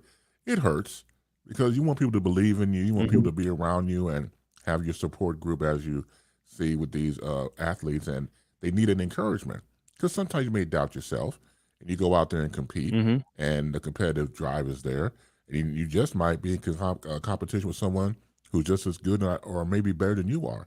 So you need an encouragement to keep on going. Defeaters' attitudes don't get it. It's the mentality of strength and perseverance that wins. And so when you see all that hard work come to play, and your name is called, you can cry your ass off. Yeah, absolutely. Speaking of believing in somebody, Jim Valvano, the legendary coach of NC State, said it best. The best thing a man can give to another man is their belief in him. And this man here, Chris Bass, expressed his belief in me from the first day he and I worked together. And I want to tell you, and I will continue to tell you, I love you for that, and I appreciate every day that you encourage me. I appreciate it. Well, Brian, you know I love you more, and it was a no-brainer because, again, to work with you was like, I don't know, damn near on-the-job training, because I'd never been anybody like you before. When it came down to this, again, arcane knowledge of sports, I'm like, this dude is just he shouldn't be here. I mean, I know that was your kind of like your first gig, but he does not belong here. He belongs somewhere else, and that's not a knock. It's the fact that it's like anything else. When you see people soar, you don't hold back their wings. So to me, it was like a no-brainer for you to do what you have done and flourish and continue to show your knowledge of sports and beyond. Is because the fact that, look, some people can broadcast sports, some people can analyze sports, and some people are just sports personified. And sir, you are the latter more than anything else. Oh, thank you. Thank you. I truly appreciate that. Chris Bass joining us here as we now exit the Boom Shakalaka and get you ready for our number 3. And Bass, I love you. Thanks for coming on. Very much appreciated. Oh, look, anytime. And so before I go, I must do the plug that is beyond shameless. So I'll say this real quick and I skedaddle. Catch me, the best way to catch me, go to facebook.com and type in Chris Bass, CHRIS, B as in broadcasting, ASE. You see me, again, I reiterate, there are like 2,000 Chris Basses on Facebook. Do not go near them. Do not pass go. Do not get $200. You stick with me, you get 3 platform programs, and you get a chance to be a part of something wonderful. And please, I implore all of you, go tell 5 of your friends and 8 of your enemies that Chris Bass will be in the air. I love Love you, that. Chris. Thank you. Thank you so Love you much. guys more. Have a good morning. Take care. You too, brother. Peace. Oh man, that's why I look forward to hour 2 on Fridays. Mm-hmm. I mean, working with that man and the friendship that we've developed. I mean, to have I'll repeat the words of Jim Valvano. Mm-hmm. The best gift you can give to a man is your belief in him. Oh, And yes, it is. I openly every day, Cole, give that gift to you because I believe in you, man. I appreciate You that. and Bates and Mike DeBate, who's going to join us at the top of hour 3. Everybody that comes on, yes, and I had a great time yesterday, even though I had some technical difficulties. I had a great time with one Rod Peterson yesterday, and that interview is on YouTube. And Rod, I love you, and I thank all the guests for coming on, and Sam Shady this morning and Ben Sutter. I'll repeat that, and I'm going to find that. I'm going to find that line. The best gift you can give to a person is your belief in them. And you know who opened his Hall of Fame with that line? Shaquille O'Neal. And the man who gave his belief in me, the men who gave their belief in me, my dad and my granddad. I will never forget what my dad told me. Don't ever let anyone, including your mother and me, stop you from chasing your dreams. Well, Pop, I'm still chasing them, and now I'm going to catch them because I'm going to say a dream here on this program that Cole hears me say in a phone conversation every time. 8 figures in the bank account within 2 years. Do the dates keep changing? Yeah, had some health problems, but I'm getting through them. I'm getting past them. Cancer may have taken both of my parents, but ain't taking my ass. I dropped that son bitch with a stone cold stunner. And every day I get stronger. I give it a last ride and a rock bottom. Like that one night Vince McMahon got a stunner, a rock bottom, and a last ride.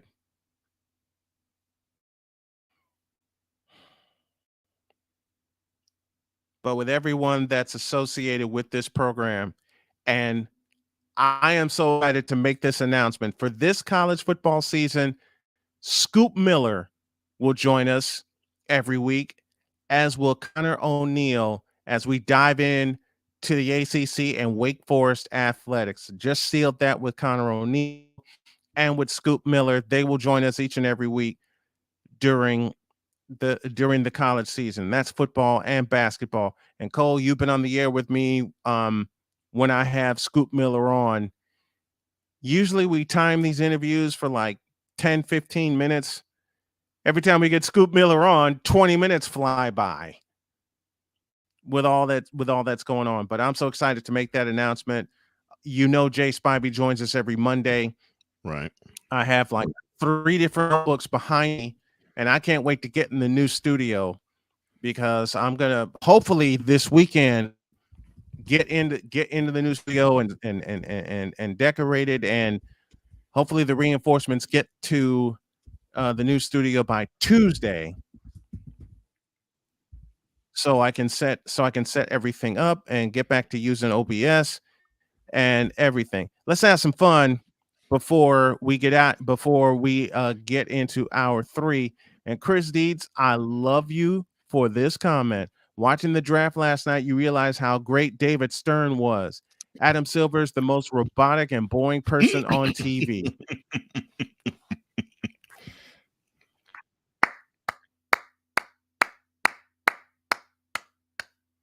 Amen to that. Amen to that. Let's have some more fun. Sick Diggy, one of the moderators, Chris Deeds, David Stern has a commanding presence. Adam Silver, serious. That's the truth. 2014 taught us that lesson with the whole Clippers incident. Oops. Donald Sterling. Amber Alert. Ben Simmons was just in the Bay Area. Apparently, he was accidentally at a village. And can't get a refund. Why Oh accidentally man, sick? it accidentally my ass. All right. Good morning, Ben. Thank you for joining us. Oh mercy! This is why we love having an interactive audience. Snowman, I remember that edition of WWF Raw. Mick Foley stood over Vince McMahon with Sacco and told Vince the kid's his Long Island rear. Actually, the words Mick Foley used are words I use to the folks that hate against us. Kiss my fat ass. Matter of fact, can I invoke Robert Montgomery Knight? Can I invoke the general here? When my time on earth is done and my activities here are past, I want they bury me upside down and my critic can kiss my ass. That was messed up, but funny.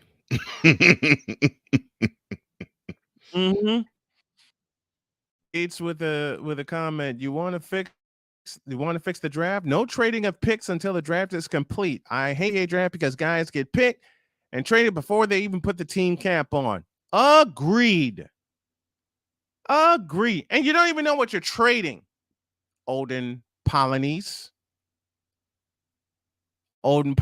come to mind. One of the best trades the Bulls ever made. Hey, Bull. We'll give you Olden Polynese if you give us the rights to Scottie Pippen. Let's see. Scottie Pippen, Hall of Famer, number 33, 6 championships. Did I miss anything here? Did I miss anything in this accomplishment? One of the best two-way defenders ever. And Olden Polynese is nothing more than the answer to a trivia question. Set. That's it. Quite sad. I mean, Olden Polynese bounced around Seattle, Sacramento. And here Scottie Pippen was, 13 years with the Bulls, playing with the greatest player, one of the two. Because now I'm of Cole's thinking, when you have the most indefensible shot in the world, aka the sky hook, and you develop the second most indefensible shot, aka the fadeaway jumper, that's 1 and 1A right there. That's 1 and 1A. You want 1B? Bill Russell. You want 1AA? Bill Russell. 11 championships. Okay, there's your top tier. And LeBron ain't in any of them. Doggone it. Now, we weren't talking about LeBron. Some of the posts I get crucified. One of them I put up last year that said, I just watched the video with some of the greatest dunks and none of them involved LeBron. I'll give you one guess as to how people reacted to that. Let me see. Something to the effect of N-word, please.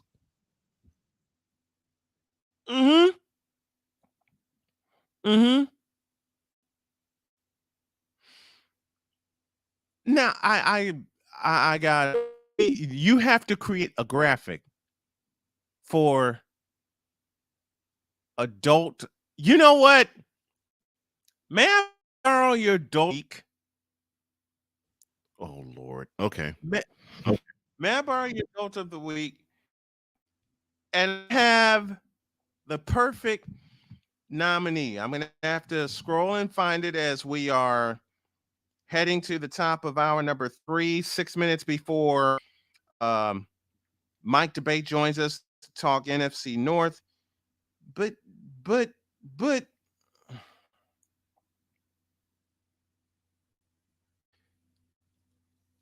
I forgot who said this. And like I said, give me the perusing social media because that's what I'm doing right now. Is it that? Nope. Nope. As I peruse social media, God help us. I have the dolt of the week, and it was a conversation with a bronze sexual that said to me, quote, "How can you be this brokenhearted over another man?"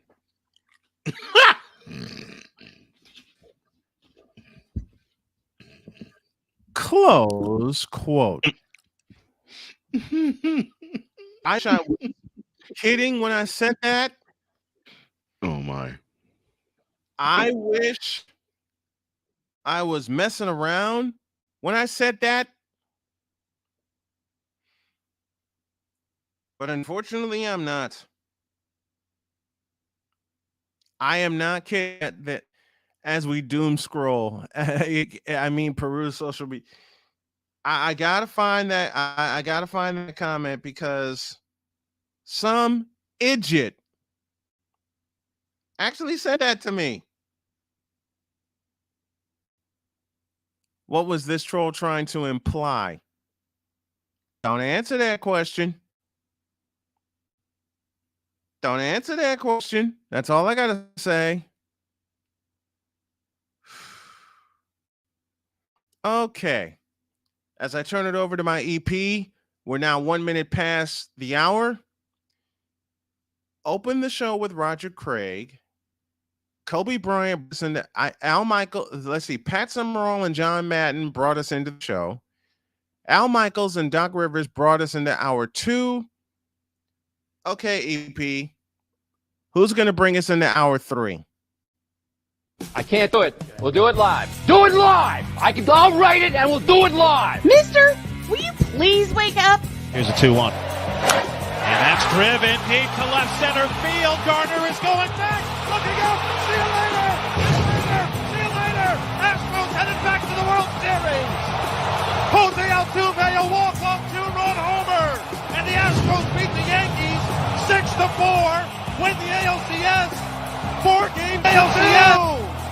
This is Snowman in the Morning. Hey, this promises to be fun. Snowman in the Morning. Can't wait. Are you kidding me? Do you believe it? Do you believe it? Ah, yes.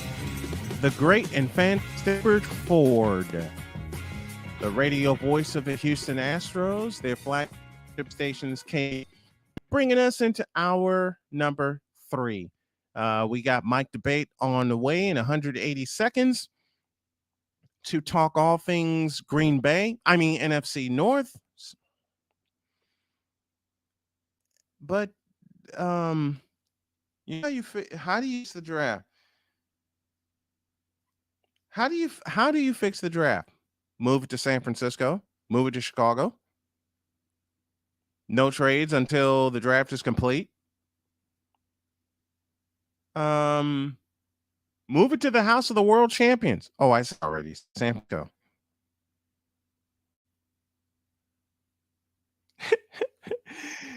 Yeah, I love you, Andrew. Oh man, that clip of Jose Altuve's walk-off and the look that Aroldis Chapman had. Yeah, the Yankees are getting revenge now. That never gets But old. you really want to get revenge in October? Well,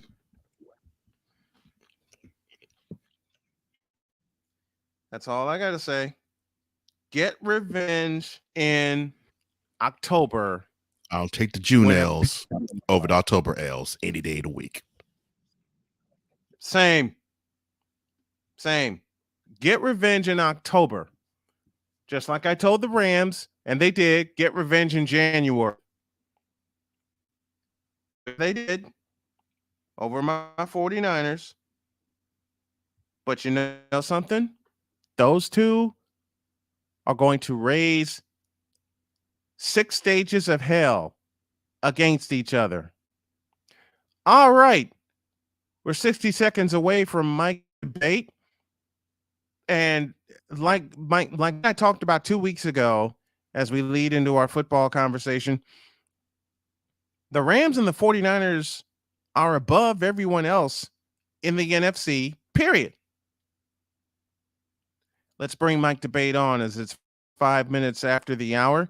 Ladies and gentlemen, our senior NFL insider that joins us each and every football Friday, talk all things NFL, Mike debate has joined us. Good morning, Mike. Great to hear from you. Good morning, Brian. Good morning, Cole. Always an honor and a privilege to join you guys. I can't think of a better way to spend a Friday. I know I say it every single week, but it gets more and more true each and every week. Always love joining you guys. Feelings mutual, Mike. Our senior NFL analyst, Mike debate, joined us. 5th season that we have Mike on the program to talk all things NFL.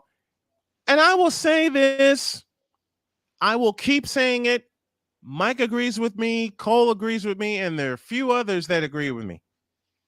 The class of the NFC goes through Los Angeles, because they're the Super Bowl champions, and it also goes through San Francisco.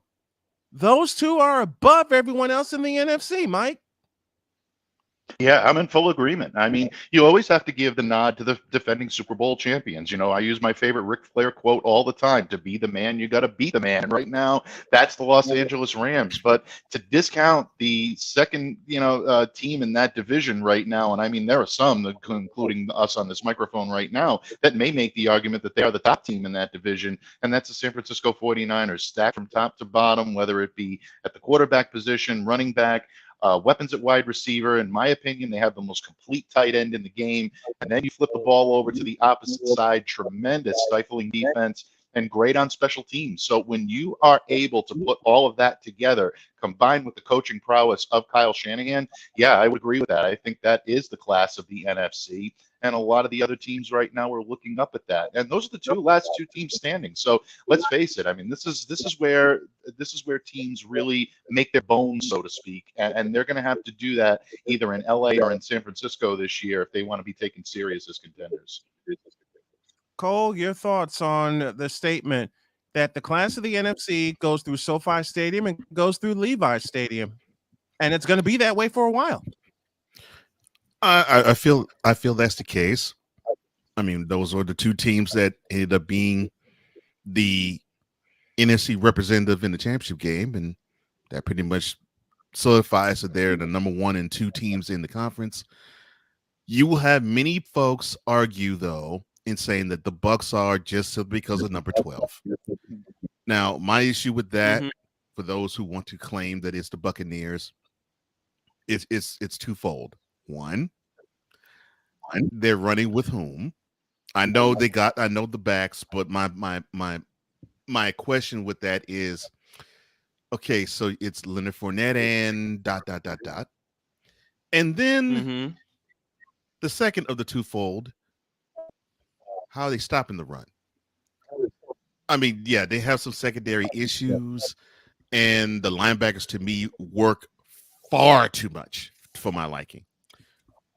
But any team that could go against the Bucs and gash them with up the middle with running, you have a chance of beating them. So to me, that team, even though people would probably say that they could challenge the 49ers and the Rams, they have too many holes. So to me, it goes back to those two teams in the NFC West. It's the 49ers and the Rams.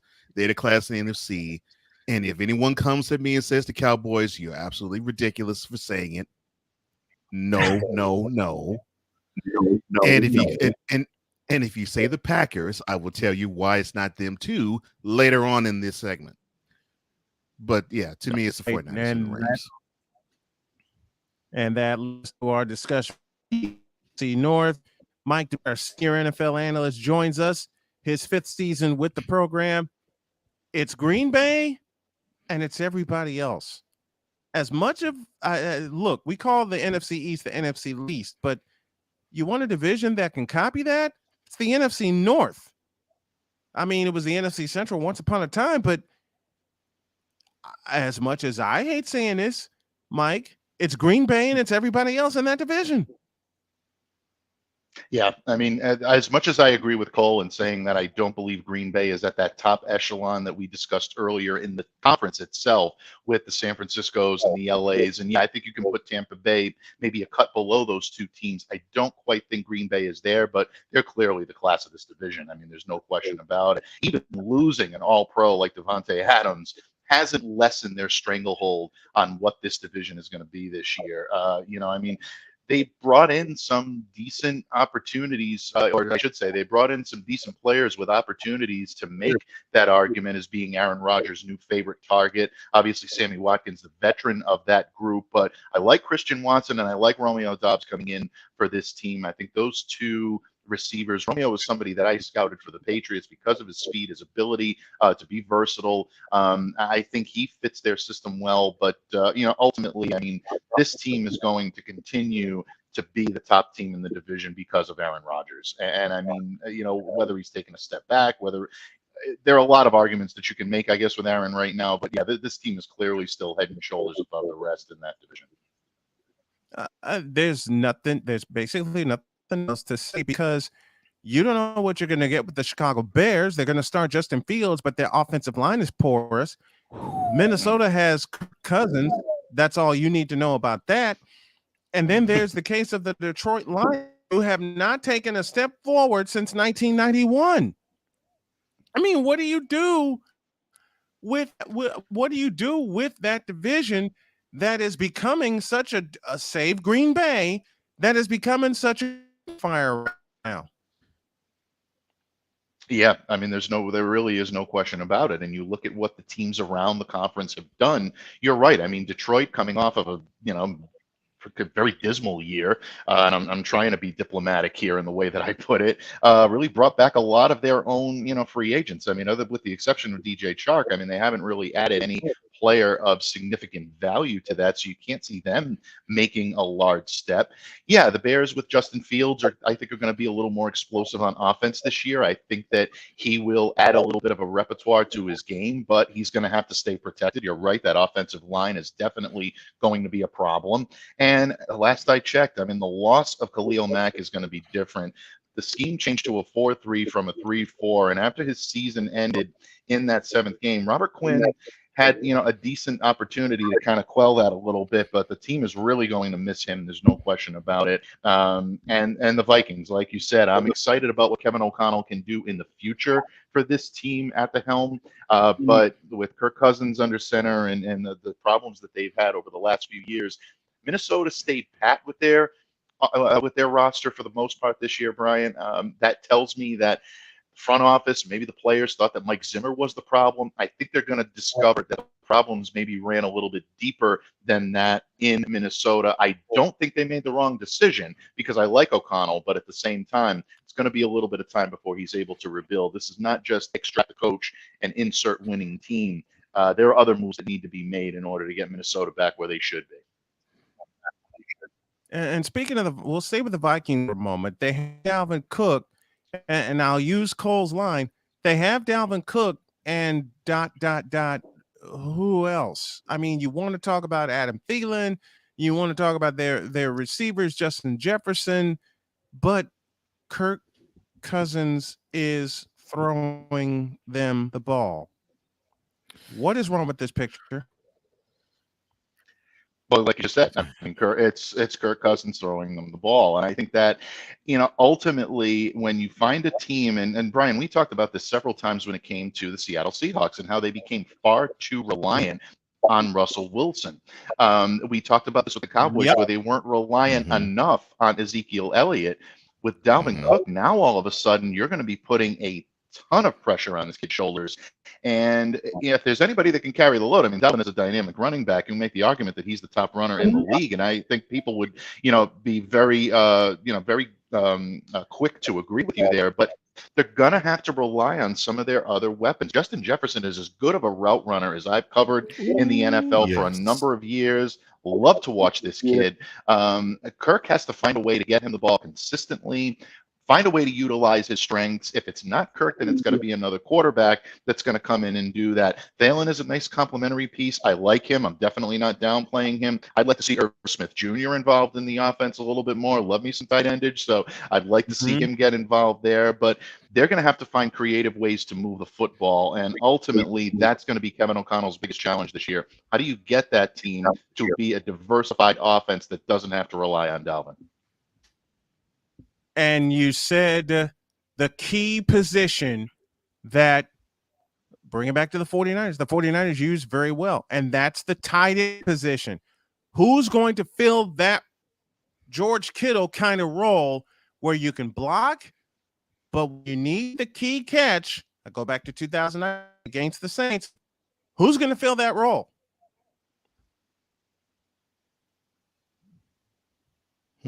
Yeah, you're absolutely right. I mean, that's essentially what needs to happen. And if you find a tight end that's able to do that, and Smith's got the talent to do it. He's very highly touted coming out of college. Again, a player that I scouted for the New England Patriots when they were in the market for tight ends in the drafts right after the first retirement of Rob Gronkowski. This is a kid that I thought would really look good in a Patriots uniform. He's a little out of their reach. They didn't quite have the high level draft capital to make that one happen, but I like what this kid can do there. And again, when you have a tight end that can run routes, get out there, make the receptions, and be a dual threat, it takes so much pressure off of the running back. It takes pressure off of the wide receivers. It also takes a little pressure off of that offensive line as well. It allows them to be able to get into position, block in position, and know that there's somebody behind that's not only a pass catching threat, but someone that can throw a pretty mean block as well. So yeah, I think that's something that all teams really need to follow that blueprint. But Minnesota intrigues me because they have the pieces to be able to do it. They just have to put it into practice. Mike joining us on all things NFC North. And then there is the very curious case of my hometown Chicago Bears. I will put this in a very simple question, and it starts with the GM all the way down to the coach that they hired. What the hell are they doing? Tanking.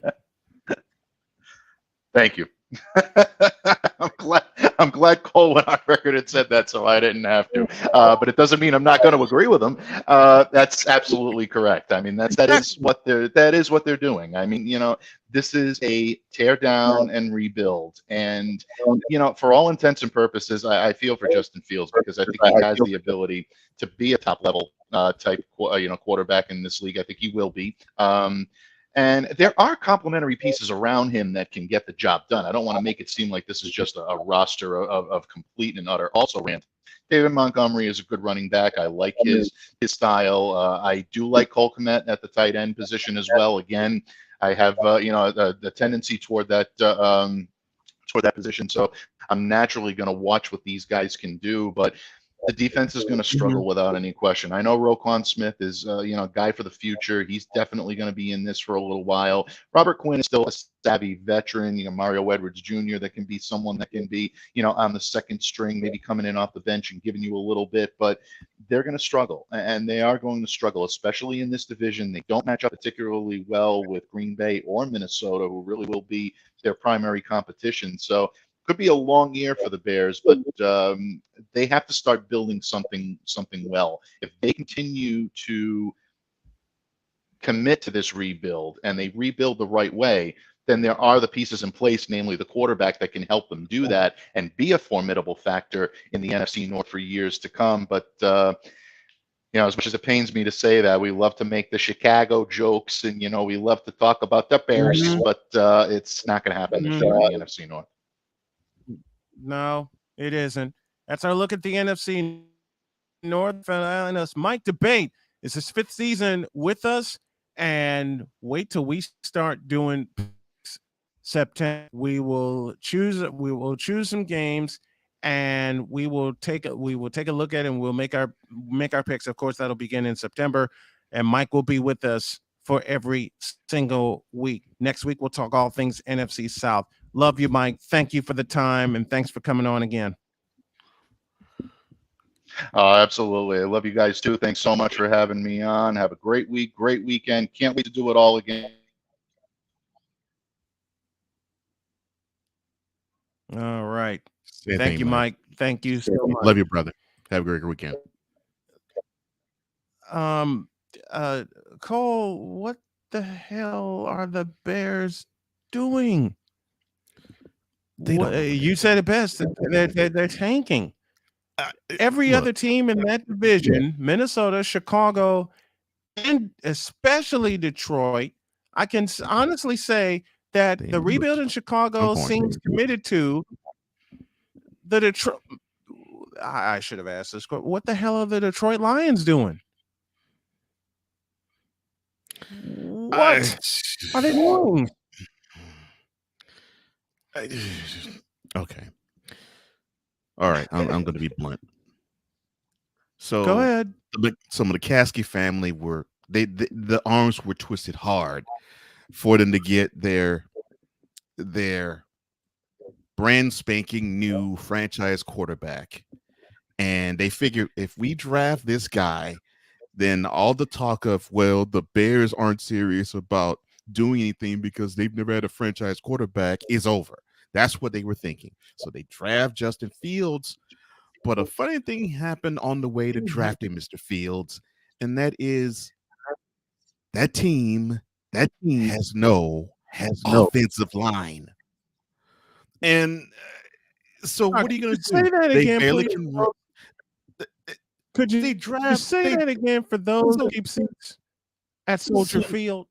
So last April, they draft Justin Fields with the expressed understanding within their gut that the Bears have no offensive line.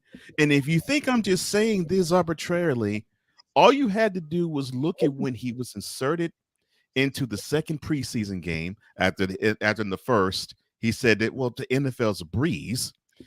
He was inserted in his second NFL game, which was a preseason game. It was at home. And it was against the Bills. Crucified. And the very first play of his game, the very first play he was in, he takes the snap, and the outside linebacker had a beeline and a direct path toward Fields, and lit him up to the point where his helmet flew off. Helmet flew off of his body. Now, the Bills were flagged for personal foul penalty. That to me should not have been a personal foul penalty. That was a nice hit. That was a nice clean hit. Cool. Because that typifies my problem. You have a line who they don't even communicate with each other. They don't say, okay, all right, so who's gonna protect this? And this wasn't his blind side. This was coming from the right side of the line. So you would have thought him. You would have thought you could have see him.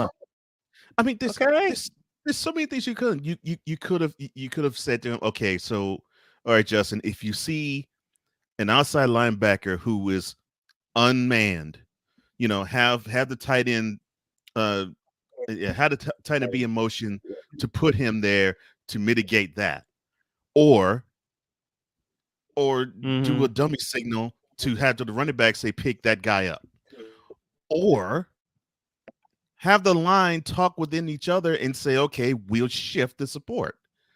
None of that happened, and he gets tattooed. And to me, it continues for him to get tattooed. The biggest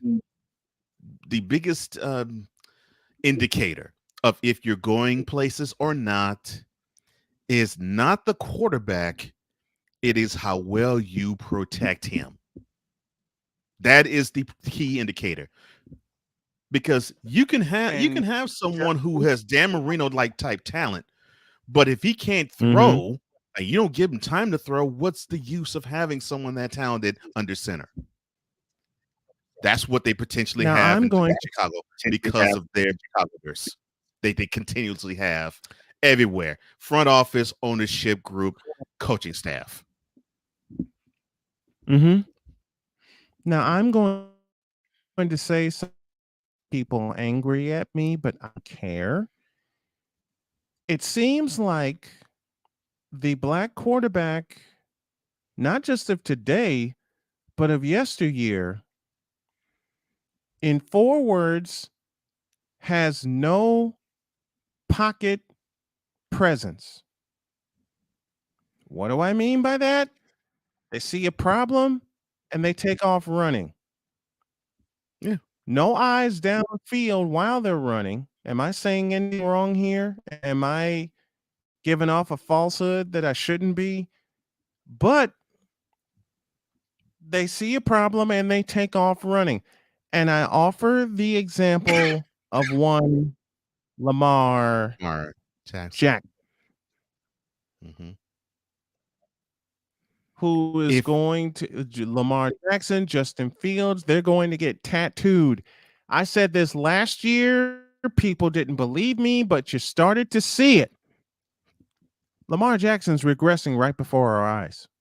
Well, we saw it a few games before he got carted off the field in Progressive Field in Cleveland, where the blueprint was laid out by the now current defensive assistant, but former head coach of the Dolphins, Brian Flores, where he basically was like, "Okay, we're going to run blitz the Ravens because we're going to make sure that Jackson does not have any time to think."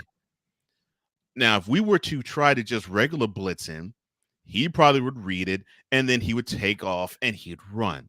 We don't want to that. We don't want to do that. We want to run blitz him. So we want to make the pocket dangerous for him, and we're going to have rushers coming on both sides of him, so he will have nowhere to go but either down or he's going to chuck the ball. One or the other. The result is not going to be good for him. You saw that game. You saw the 4 interception game at home. It was a victory still, but it was at home against the Browns. 4 interceptions. The Cleveland Browns. He had another bet. We got a comment here now, and I must put this up. Jay Spivey said it, and Cool McCain of the Eagles Elite Podcast goes it. These guys aren't trained to be that kind of quarterback. It needs to change. Warren Moon, God love you, Warren Moon. I'm gonna try my best to get him on the program. My best to get him on the program. Warren Moon was the best in the pocket. Agreed. Not even Randall Cunningham. No, until his later years with Minnesota. But Warren and that was Moon his best year. Consistently was the best in the pocket. Okay, he was awesome. Warren he was awesome. Moon Could was pick you apart in the pocket. Yeah, and that's the issue that was the man as a black quarterback. I mean, played at University of Washington. 4 consecutive Grey Cups in the CFL. I think it's 4, maybe it may be 5 consecutive Grey Cups it's 5. in the CFL. It's 5. Thank you. And then the run and shoot with the Houston Oilers. Okay, I could hijack the show and talk endlessly about Warren Moon. Yeah, it's because the black quarterback is coached differently at the high school and college level because they are superior athletes. They aren't taught to play from the pocket.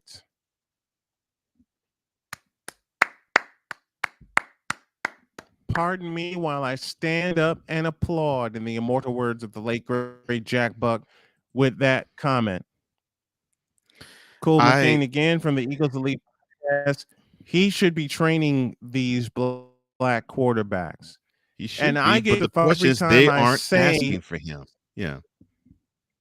No, they're not. I get crucified and Cole gets crucified every single time we bring up black quarterbacks.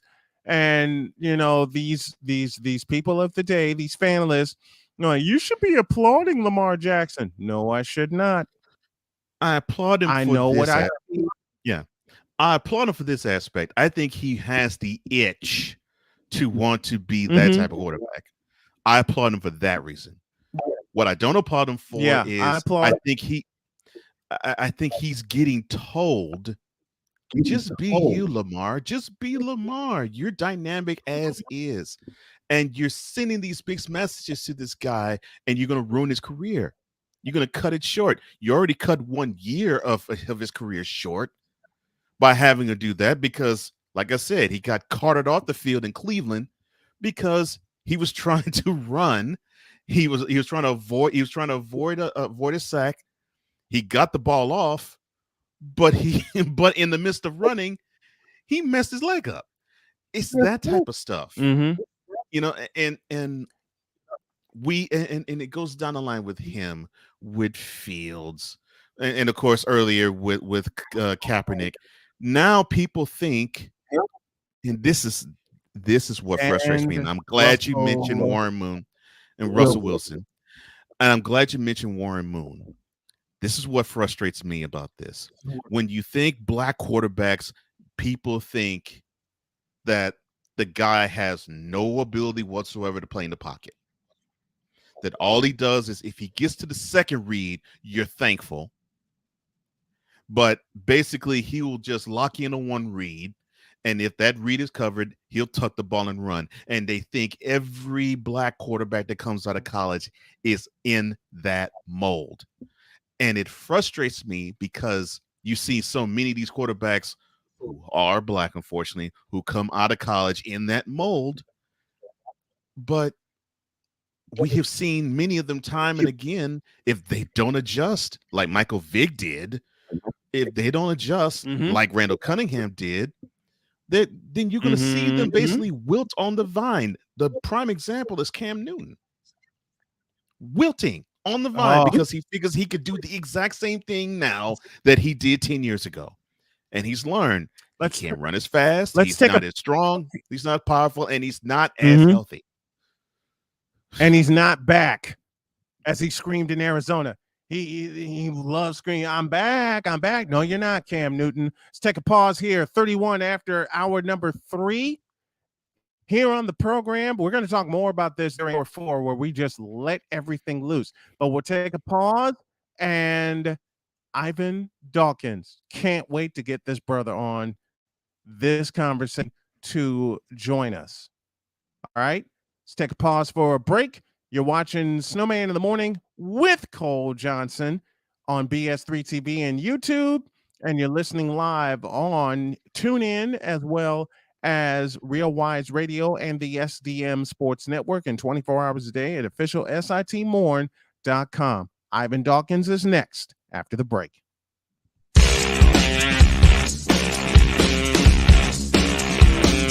This is Snowman in the Morning.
Listen, you're my friend. I noticed you haven't really been yourself recently. Yeah, I feel like something's up. How are you? Are you okay? Is there anything you want to talk about? I just want to know how you're feeling. And listen, even if you don't know what to say, I'm here to talk. No matter what you're going through, I just want you to know I'm here. I've got your back. when you want to talk, I'm here.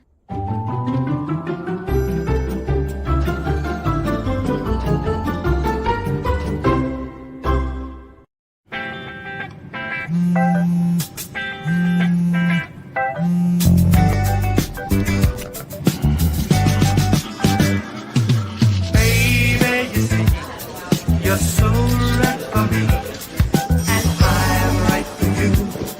I love the things you do, like sweet tasting wine. Your lips are so divine. Your loving turns me on. My lonely days are gone. That's why I'm never gonna let you go. Never gonna let you go. Babe, I'm never gonna let you go. No, no, never gonna let you go. Baby, never gonna let you go. Never gonna let you go. Babe, I'm never gonna. Here you go. Thank you. Thank you. Never gonna let you go.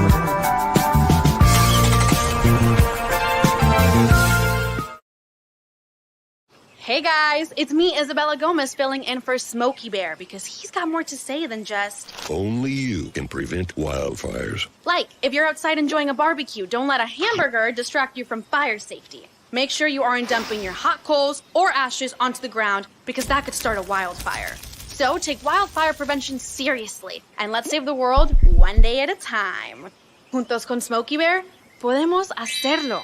Go to smokeybear.com to learn more about wildfire prevention. If you can celebrate Christian McCaffrey having a 1,000,000 season, if you can celebrate Marshall Faulk, who had a 1,000,000 season by electing him into the Hall of Fame, then why can't we celebrate the guy who originated the 1,000,000 season with a Hall of Fame election? I'm talking about the one and only Roger Craig. If you want some, come get some. Welcome back to Snowman in the Morning.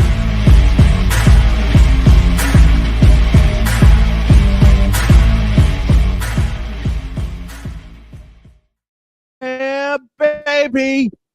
Hour 3 continues here on Snowman. Glad to have y'all with us. And Ivan King Dawkins. Good morning, King. Good morning, Glad to have Snowman. with How are me you, this sir? morning. I'm fantastic, man. Fantastic.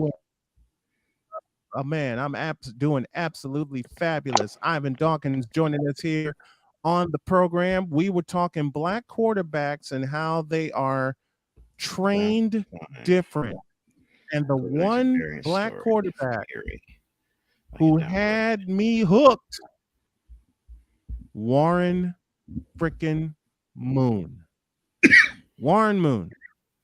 That's all I got to say. Yeah, I would have to agree with that. Warren Moon was a bad boy. Man, Warren Moon played quarterback the way you're supposed to play quarterback. In 3 words, from the pocket.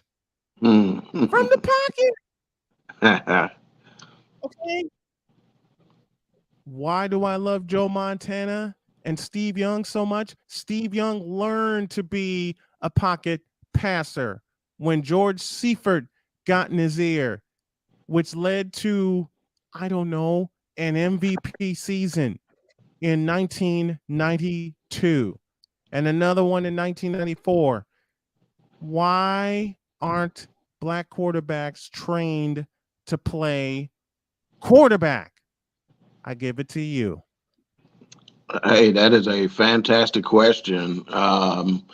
You know, ironically, I don't know if y'all have seen the Christian Kaepernick documentary. Well, it's more of a mockumentary, I suppose.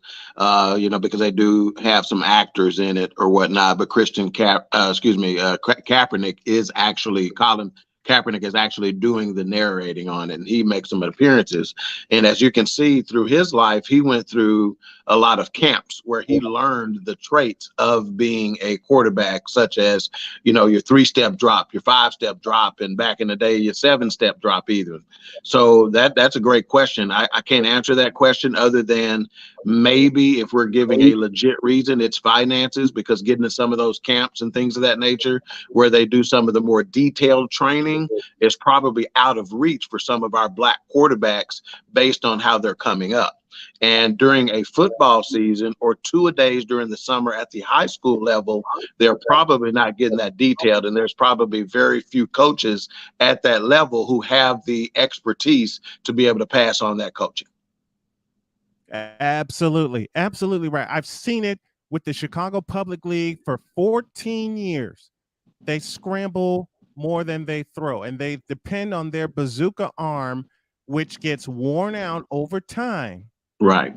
To get them to, in my case, watching the Chicago Public League, the Prep Bowl. And you should be thinking, let's start at the high school level. You shouldn't be thinking Prep Bowl. You should be thinking state championship, being the last team standing.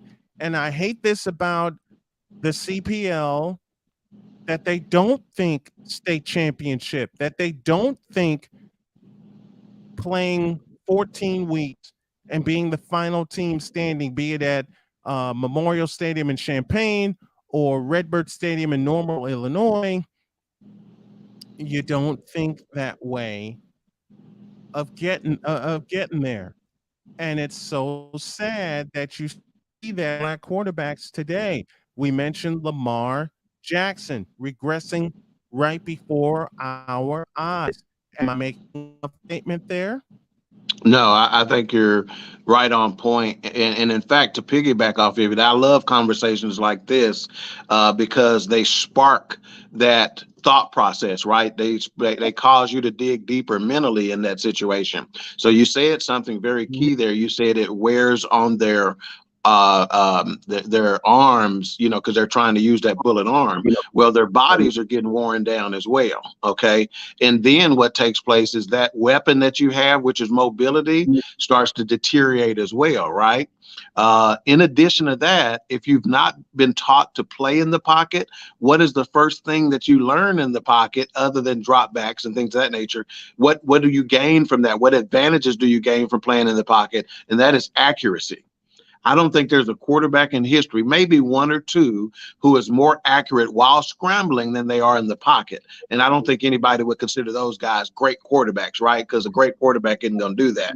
You get more accuracy by being able to set your feet, set your base, square to the line of scrimmage, and delivering the ball. So again, by not being trained to play quarterback, you are losing some accuracy issues. You mentioned Lamar Jackson, and we have one of those black quarterbacks here in Dallas, and Dak Prescott, and that is one of his number one issues is accuracy. Accuracy will get you far if you have it.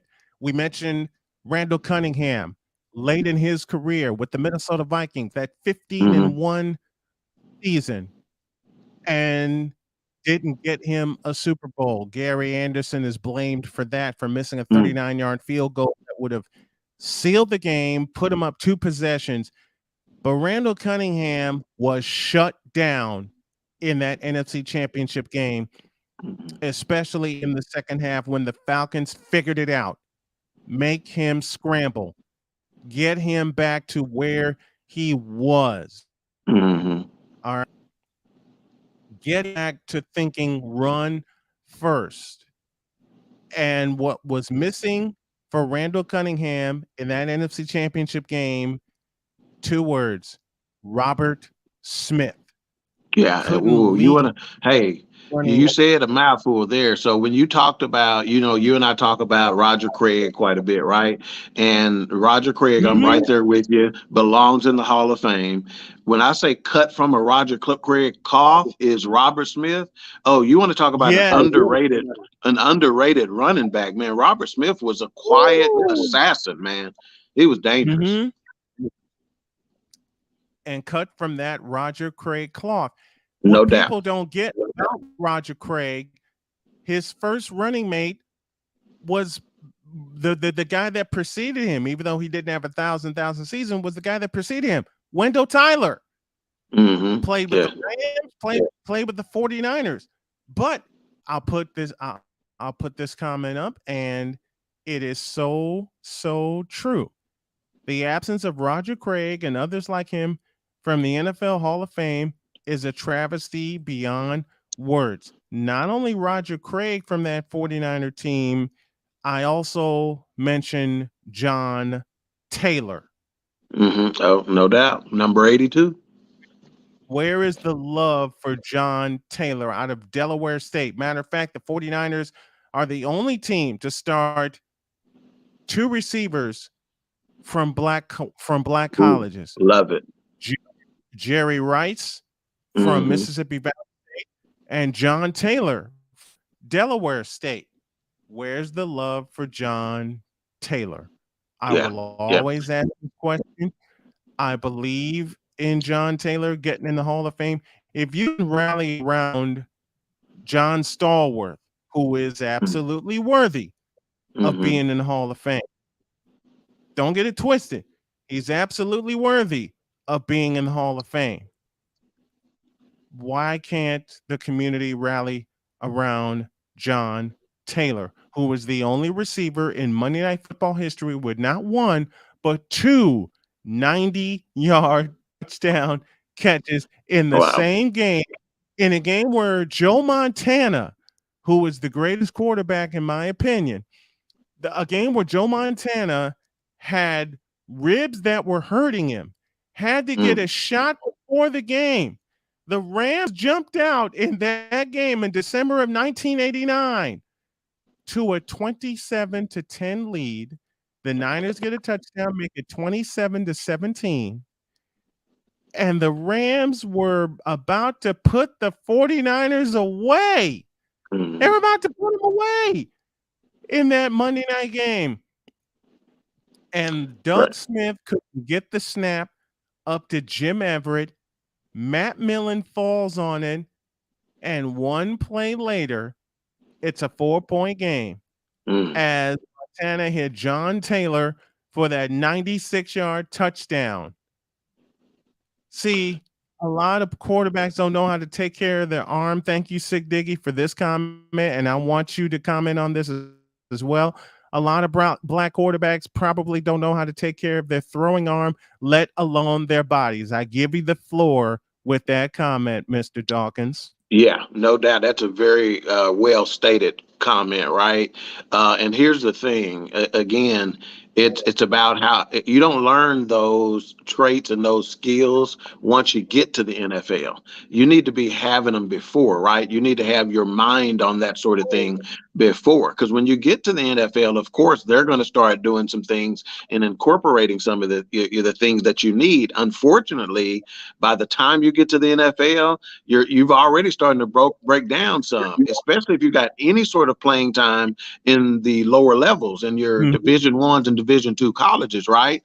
And if you don't already have a good routine there, it's going to be difficult to develop one once you get to the pros. And here's the deal: when you're at those lower levels, again, they're more concentrating on your legs than they are your arms, and you don't have to be as accurate, because being open in college, you can have 10 yards between you and the next guy.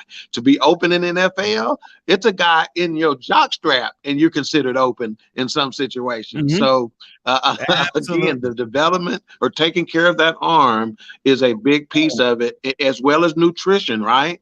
And so I used to coach a select league football, and from the time my kids were 8, 9, 10, 11, 12, we were talking to them about nutrition as it relates to athletics, and again, and icing properly, and purchasing equipment that allowed you to do that with ease, where you could actually just slide a sleeve on that actually held ice on your shoulder and things of that nature. And people underestimate that. They get done with the game where they've thrown 30 passes and they just go about their business, and that's not going to be good for you. Absolutely. And I'm starting as a cancer patient. I'm going to get resistance bands and get my strength back and work that back. My wife has been my coach. You've been there with me. Cole Johnson's been there with me. Charles Faulkner, who's a very dear friend of mine and who I will get on this program soon, gave me the idea of resistance bands. I get physical training. I'm going to increase that to 4 or 5 days a week, even if it's to a point where if I get tired, I will stop. That's where a lot of athletes that try to play football need to do. Right. And you know where resistance bands came from? And this is a cheap little way for people who are in the community. And I encourage our viewers to share this sort of thing. Give these tips at the barbershops to those coaches. How many times have we been in a barbershop and there's a black coach in there that's coaching a predominantly black team? We need to start spreading the word on how they can get some of this done without the proper equipment, right? So where these resistance bands started at is back in college. My uncle used to play for Rice University when they were part of the Southwest Conference, I believe. And what they used to do before resistance band came out, they used to use drying towels, like the large bath towels. They would just use that and have a buddy hold those towels while they were doing curls or when they were doing lat pulls or whatever the case may be. So you can use a big bath towel, and that's your resistance training there. And it's not so hard on your body because it's not that weight. One of the greats in the NFL out of Georgia, Herschel Walker, used to very rarely touch weights. He used to do push-ups, sit-ups, et cetera, things that were not, big metal weight driven. But yeah, if you use a large bath towel, that can serve as your resistance band in a lot of different workouts. And you can incorporate 7 to 10, 7 to 12 activities with your upper body and lower body by just simply using a large bath towel. That's what inspired resistance bands to be invented. When I get in our new home in Scipio, I'm gonna have a spot in my studio where I train, and I'm going to make videos about that. Some I'll put on Patreon, some I'll make public. But y'all are gonna see a snowman in training, whether I sit out on the deck or I sit in my studio, and I'm gonna film my recovery from cancer surgery. Because I'll tell you that I'll tell the story again. The night of April 4th, which was the men's basketball national championship, I didn't have any thoughts of watching that game. All I wanted to see was my wife, my daughter, who I did see. I saw my in-laws there, and that was all I saw, because the next thing I knew, I saw the back of my eyelids, and it's taken me a little long, recovery-wise, to get back in the game, but I'm back in the game, and I'm doing this Herschel Walker style with resistance bands included. I'm starting to do sit-ups now, and I love it. Right. And it's going to be a full recovery. And Ben, I thank you for this. John Taylor is in the Hall of Fame because of his stats. Hall of Fame is a stats game, and or who likes you. So true. And they don't like John Taylor because of here's a word that I use all. I look at impact of a player. And this is where my argument of Roger Craig and John Taylor and those like him, Darryl Johnston, the Moose, should be in the Hall of Fame. Tom Rathman. But they don't make a position for fullbacks to be in the Hall of Fame. And it's sad. It's absolutely sad that politics get in the way of players who should be in the Hall of Fame, period. That's correct. You and Ben used some very good words there. Ben stated it depends on who likes you and who doesn't, and you put it more succinctly by stating politics, right?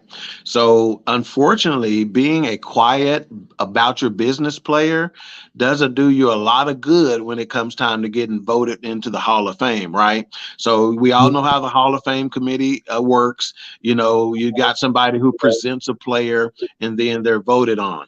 Think about this. If you get assigned to someone who is not a good presenter, it could be a problem. You follow me? But yeah, politics. quiet players. You know, we've all seen players who just were not good with the media when they were playing. Well, now all of a sudden, you know, okay, you don't have a shot at getting in the Hall of Fame, or they're going to hold it against you. And we know some flat out great players, right? Terrell Owens had his dust up with the Hall of Fame committee. And even though there are a lot of people who did not like Terrell Owens, would anybody doubt that statistically speaking, he should have been in the Hall of Fame, you know, which is why he ended up turning down that ceremony invite and things of that nature, right? So yeah, Ben speaks wisely, you speak wisely when you talk about the politics of it all, and that's the issue. It is the issue. It's an issue that gets on my nerve, man. It's an issue that gets on my nerve. The politics. Ugh. There's an East Coast bias. There's an East Coast bias in the Hall of Fame too. If you'd have taken those same players, your John Taylors, your Roger Craigs, and put them on the Giants, I guarantee you they'd be in the Hall of Fame. Easy. And it's a bias against that 80s 49er team, because I can tell you an offensive lineman who deserves his spot in the Hall of Fame. Does the name Jesse Sapolo mean anything to you? Oh, that's a bad dude. Nasty dude. Yes, sir. Yes, sir. Yeah, and see, I'm going to say this too. Does the name Harris Barton mean anything to you? Yep. They're Big right Bart. tackle for 10 years. Big Bart. Yeah, so here's the deal too on that. Think about it. I'm stating this from a position of a Cowboy fan, and I'm signing off on one of our biggest rivalries back then, right? The Catch. I still have nightmares about the Catch, right? You know, the championship game where we get down 21-0 and in the first quarter, you know, when Barry Switcher's on the sideline, and still to this day, a lot of the Cowboys players back in the day, your Troy Aikmans, your Emmitt Smith, your Michael Irvin, your Daryl Johnstons, they say that was the best game we played out of all the Super Bowls we won, out of all the NFC championships games we went to. That game we played better than any other game, you know. So again, for me to be a Cowboy fan and state that about 49ers, that lets you know that it's legit, because if there was any kind of way I could knock those boys down and not give them credit, I wouldn't give it to them, because I don't want to. But the fact of the matter is, they are as good as you say they are, period. And I can't argue that. I'll give you another. So does the name Steve Wallace mean anything to you? No Broke doubt. his leg in Super Bowl 23, came back stronger than ever. And Chris Dietz, thank you for this name right here, who has been a nightmare for everyone in the NFL, especially in the NFC with Cowboys. Where's the love for this man? That's right. Hanks. Yeah, the long-necked one. Yeah, and he used to do that little move when I used to hate seeing Merton Hanks come through. He used to kill us. He probably got more picks against the Cowboys than any other team. Yeah, he's bad. Yeah, he's deserving, no doubt. Number 36, Merton Hanks. And that dance he would do, I can relate to this. It's he got it from Sesame Street when Bert did doing the pigeon, and he did it in honor of his daughter. Okay. As a parent, I act so foolish for my kids and my grandkids, on an almost daily basis. But when you are that way for your family, you don't care who's watching, who's listening.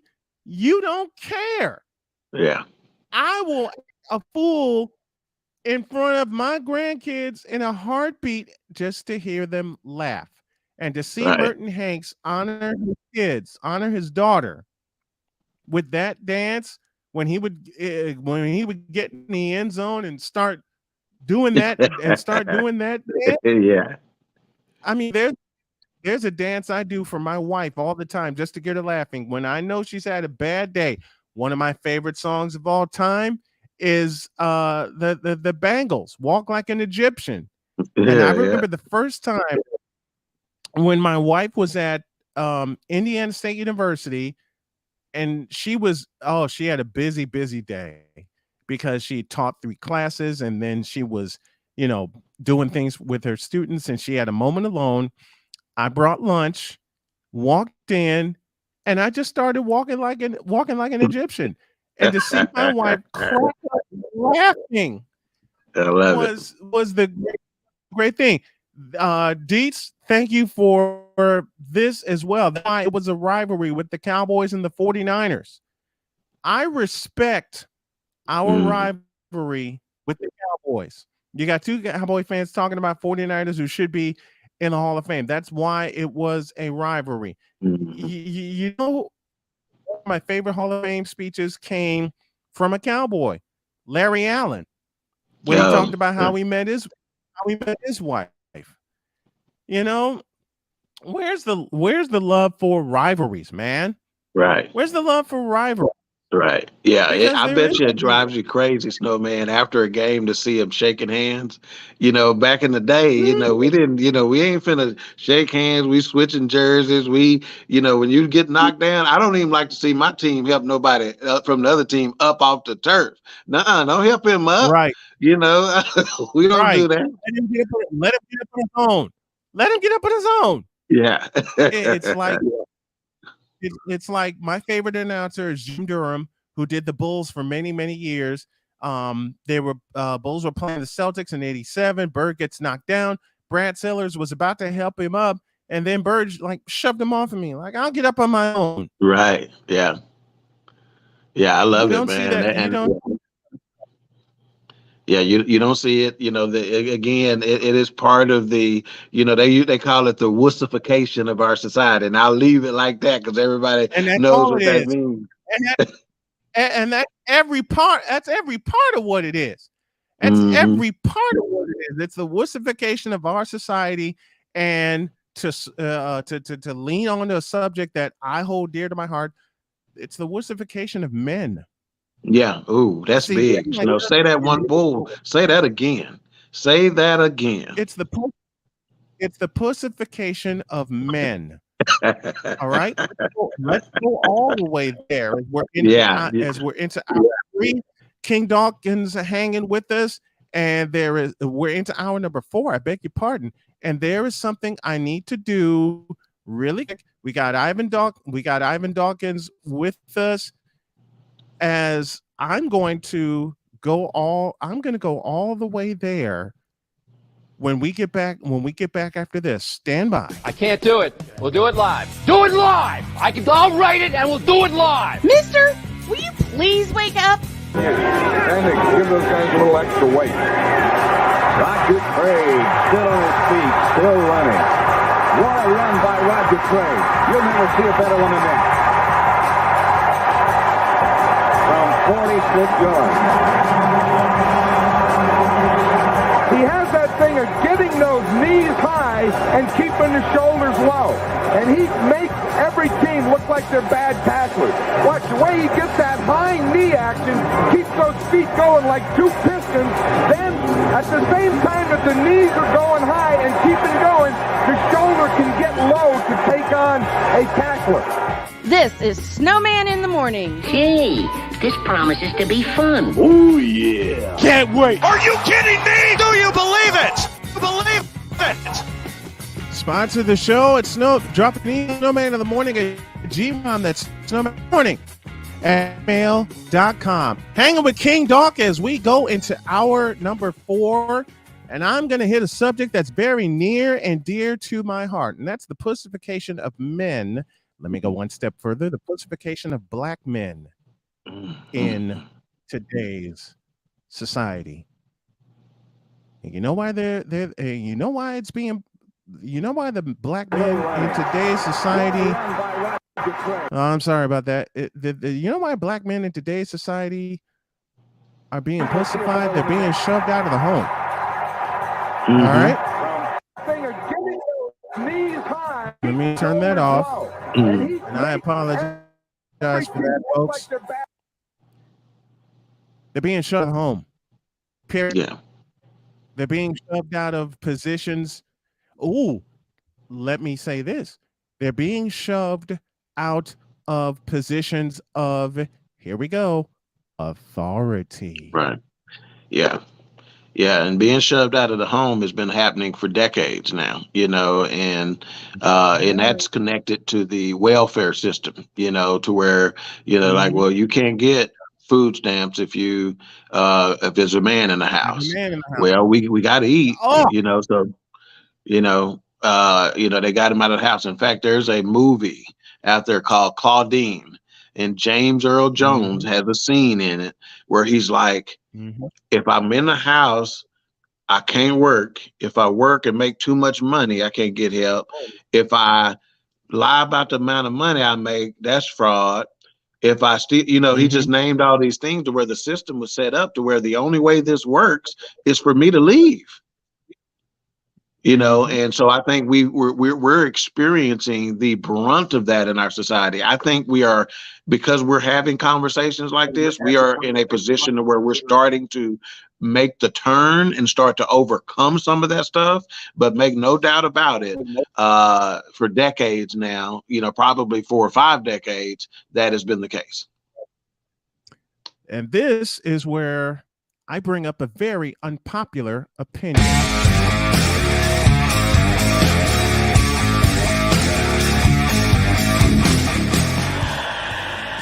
Football. It's on the ground, covered by the Raiders. After reviewing the play, the quarterback's arm was going forward. It is an incomplete pass. Spread out. Well, he's out. Raiders out. Incredible opportunity. Durant for 3. It's good. Kevin Durant from downtown. Kevin Durant way outside. Delivers. Kevin Durant from downtown. Whether you like it or don't like it, it's something you gotta live with each and every day of your life.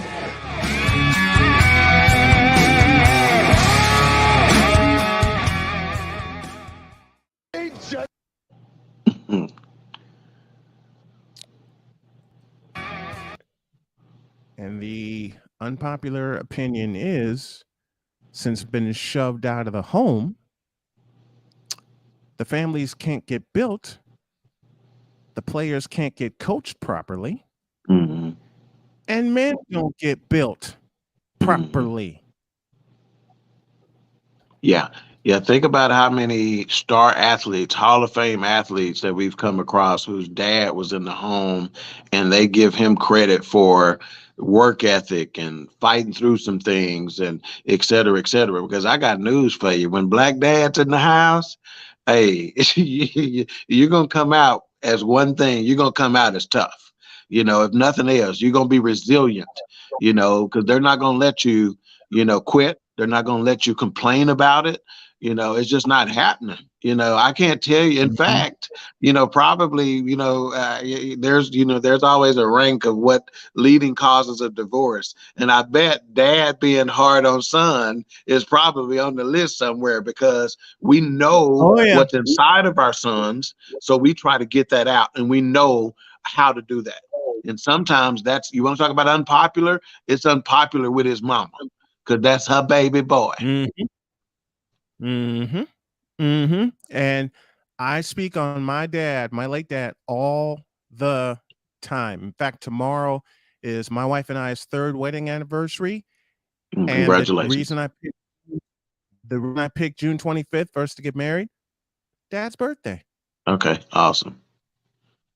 Well, congratulations. Happy anniversary to you and Jody. Thank you. And we're going to celebrate. We're moving into a new place in Scipio, Indiana. I'm still working on my mission to get us back to Carolina. Man, it's just so much that a man can do. And like I said, I speak on my dad all the time. My dad would not let me quit chasing my dream. My dad wouldn't let me quit, period. He wouldn't let me quit, period. And I remember him telling me, don't let anyone, not even your mother or me, stop you from chasing your dream. Yeah, that's great. Yeah, and all 3 of my sons, Snowman, once they got about the age of 25 or so, they made this phone call to me. And they said, Daddy, I get it. I didn't. You were not my favorite person. I get it. I see now, Oh yeah. And you want to talk about vindication, because again, we are unpopular. You call this an unpopular opinion for the masses. Hell, we the most unpopular person at the house. If we're doing it right, we the most unpopular Period. person at the house. So that's not always Period. an easy pill to swallow. If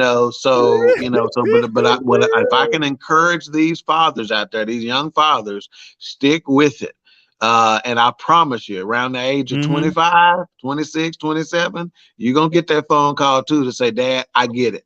It may take them having their first kid. It may take, something happening on the job, but I promise you, they're going to call you back and say, I understand now, why you were like you were. When I moved into my apartment in Gary, Indiana, and I drove in and paid a dad had the biggest smile on his face. I gave him a hug and I told him that exact thing. I said, Pop, I finally get it. I finally get it. I hugged him and I cried.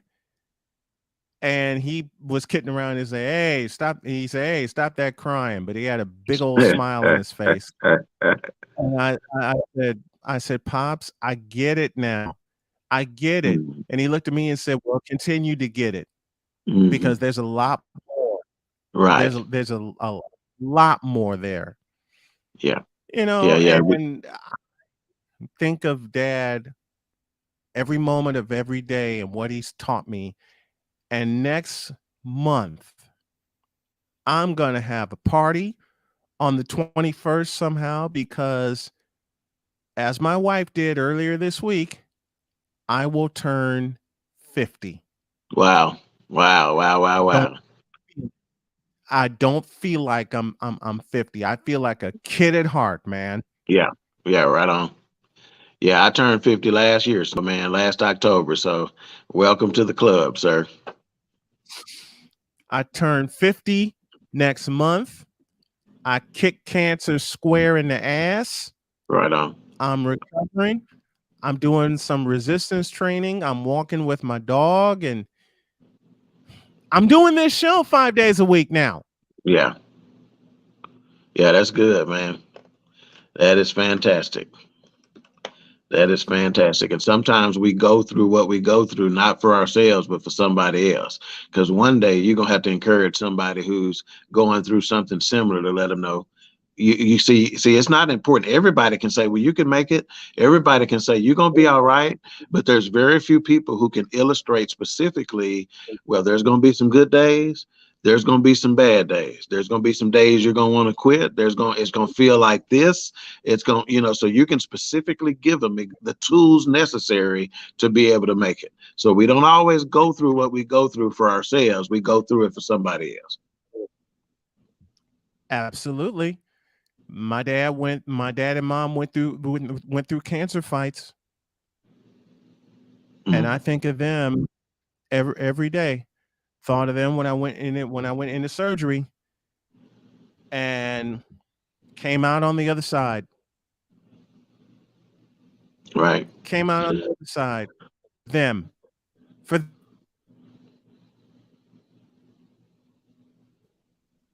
them and for them and for my family, my wife Jody, my daughter Sonia, my daughter Cheyenne, my son Dakota, my grandchildren. I can't think of a better way to celebrate every day. Yeah. And to have you with me on Friday, each and every Friday, talking sports, talking life. Man, I can't thank you enough for agreeing to be a part of it. Oh yeah, it's my pleasure. And you said it by saying it back to back like that, saying talking sports and talking life. If you can't talk sports, if you can't incorporate life into sports, you don't get it. Exactly. You don't get it because every athlete out there has a life story. Say that again for those in the cheap seat at Old Texas Stadium. Yeah.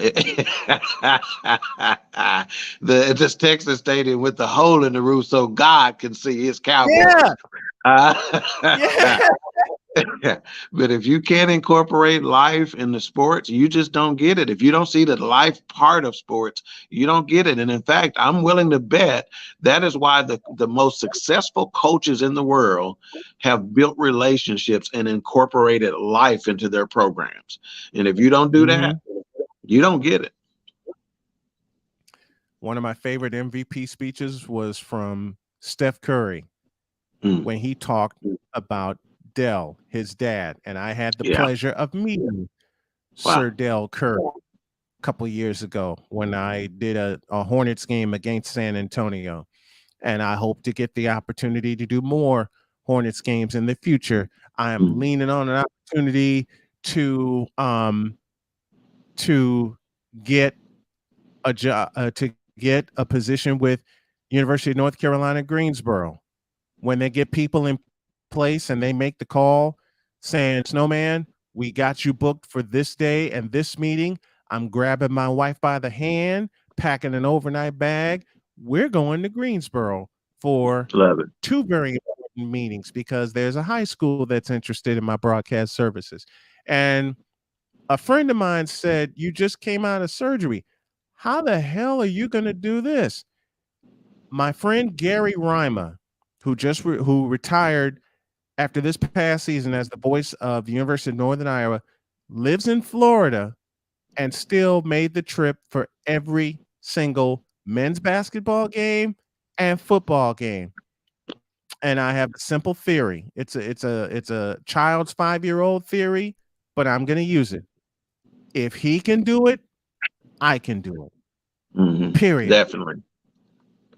No doubt. No doubt. No doubt. No doubt. That's the King Dog himself, Ivan Dawkins, joining me here on the program, and I can't thank you enough, my friend. Hey, it was a pleasure, man. I look forward to next week. Whatever the topic is, man, we can just chop it up, man, and have a good time and, love on each other and share experiences with the viewers and listeners and, just have a good time. It's Friday. That's what you're supposed to do anyway, man. Absolutely. I love you, brother. Thanks for coming on. I appreciate it. Love you too, man. We'll see you next week. All right. King Dawkins, Ivan Dawkins joining me here on the program as I think we're going to go ahead and wrap it up here. If you want to sponsor the program, let's do some cleanup here. Want to sponsor the program, drop an email to snowmaninthemorning@gmail.com. That's snowmaninthemorning@gmail.com. And if you want to donate to the program, we hope that you're kind enough to do so. You can do so at paypal.me/snowman2172. Always. You can become a patron at patreon.com/SITmorning. That's patreon.com/SITmorning. And we now have a Cash App. The Cash App tag that you need is Tallman Dr. K 50. That's Tallman Dr. K 50. You know what? Let's not wrap it up. Let's take a break. And when y'all get back, I got some more thoughts, football thoughts on black quarterbacks, and then we'll wrap it up. You're watching Snowman in the Morning with Cole Johnson live on BS3 TV and YouTube. And you're listening live on the SDM Sports Network, as well as TuneIn and Real Wise Radio, and 24 hours a day at official SITmorn.com. Back after this.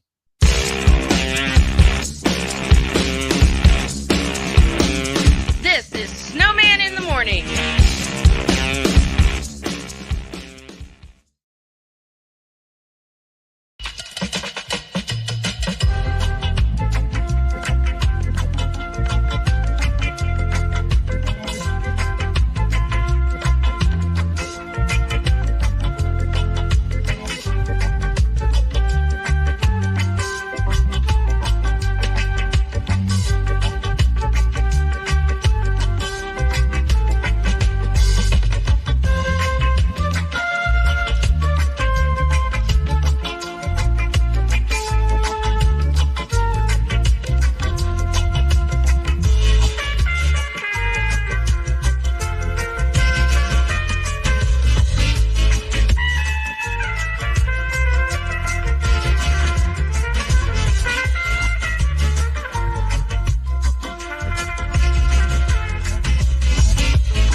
Listen, you're my friend. I noticed you haven't really been yourself recently.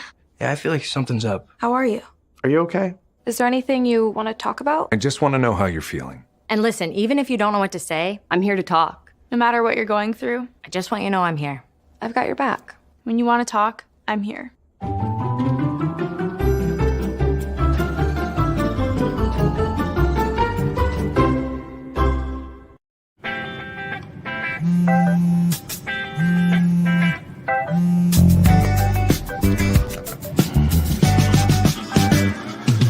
Baby, you see, you're so right for me, and I'm right for you.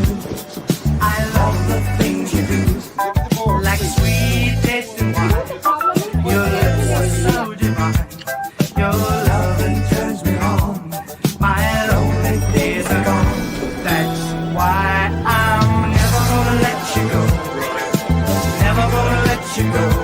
Babe, I'm never gonna let you go. No, no, never gonna let you go. Baby, never gonna let you go. Never gonna let you go. Babe, I'm never gonna. Here you go. Thank you. Thank you. Never gonna let you go.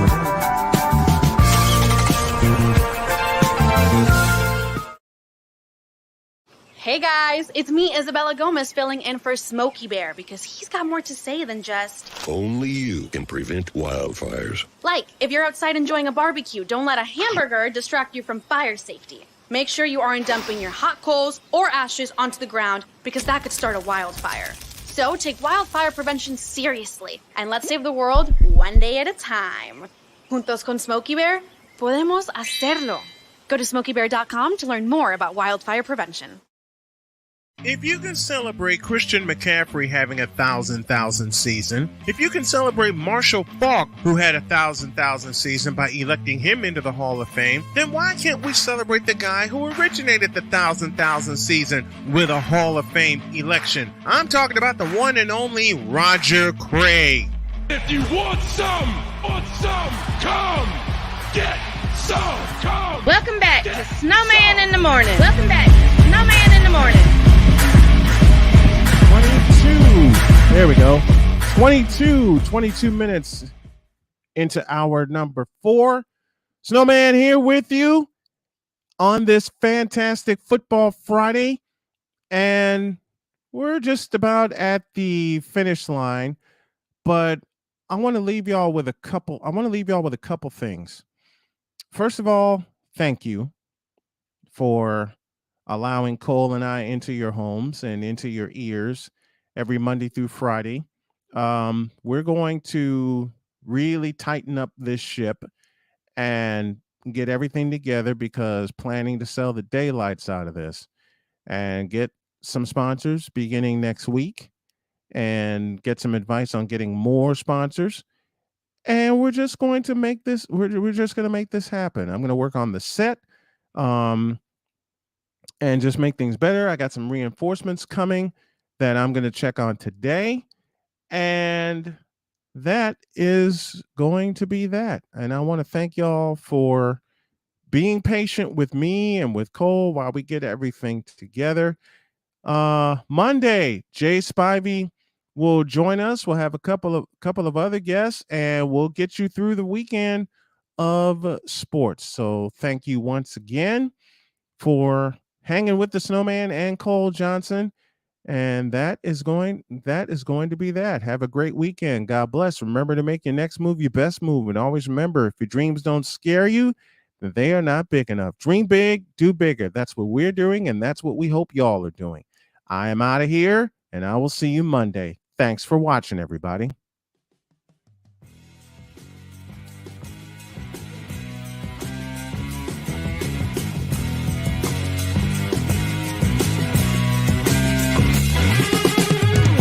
Don't forget, Jay Spivey on Monday. Thank you for tuning in to Snowman in the Morning with Cole Johnson, the hottest of hot takes and the coldest of cold, hard facts.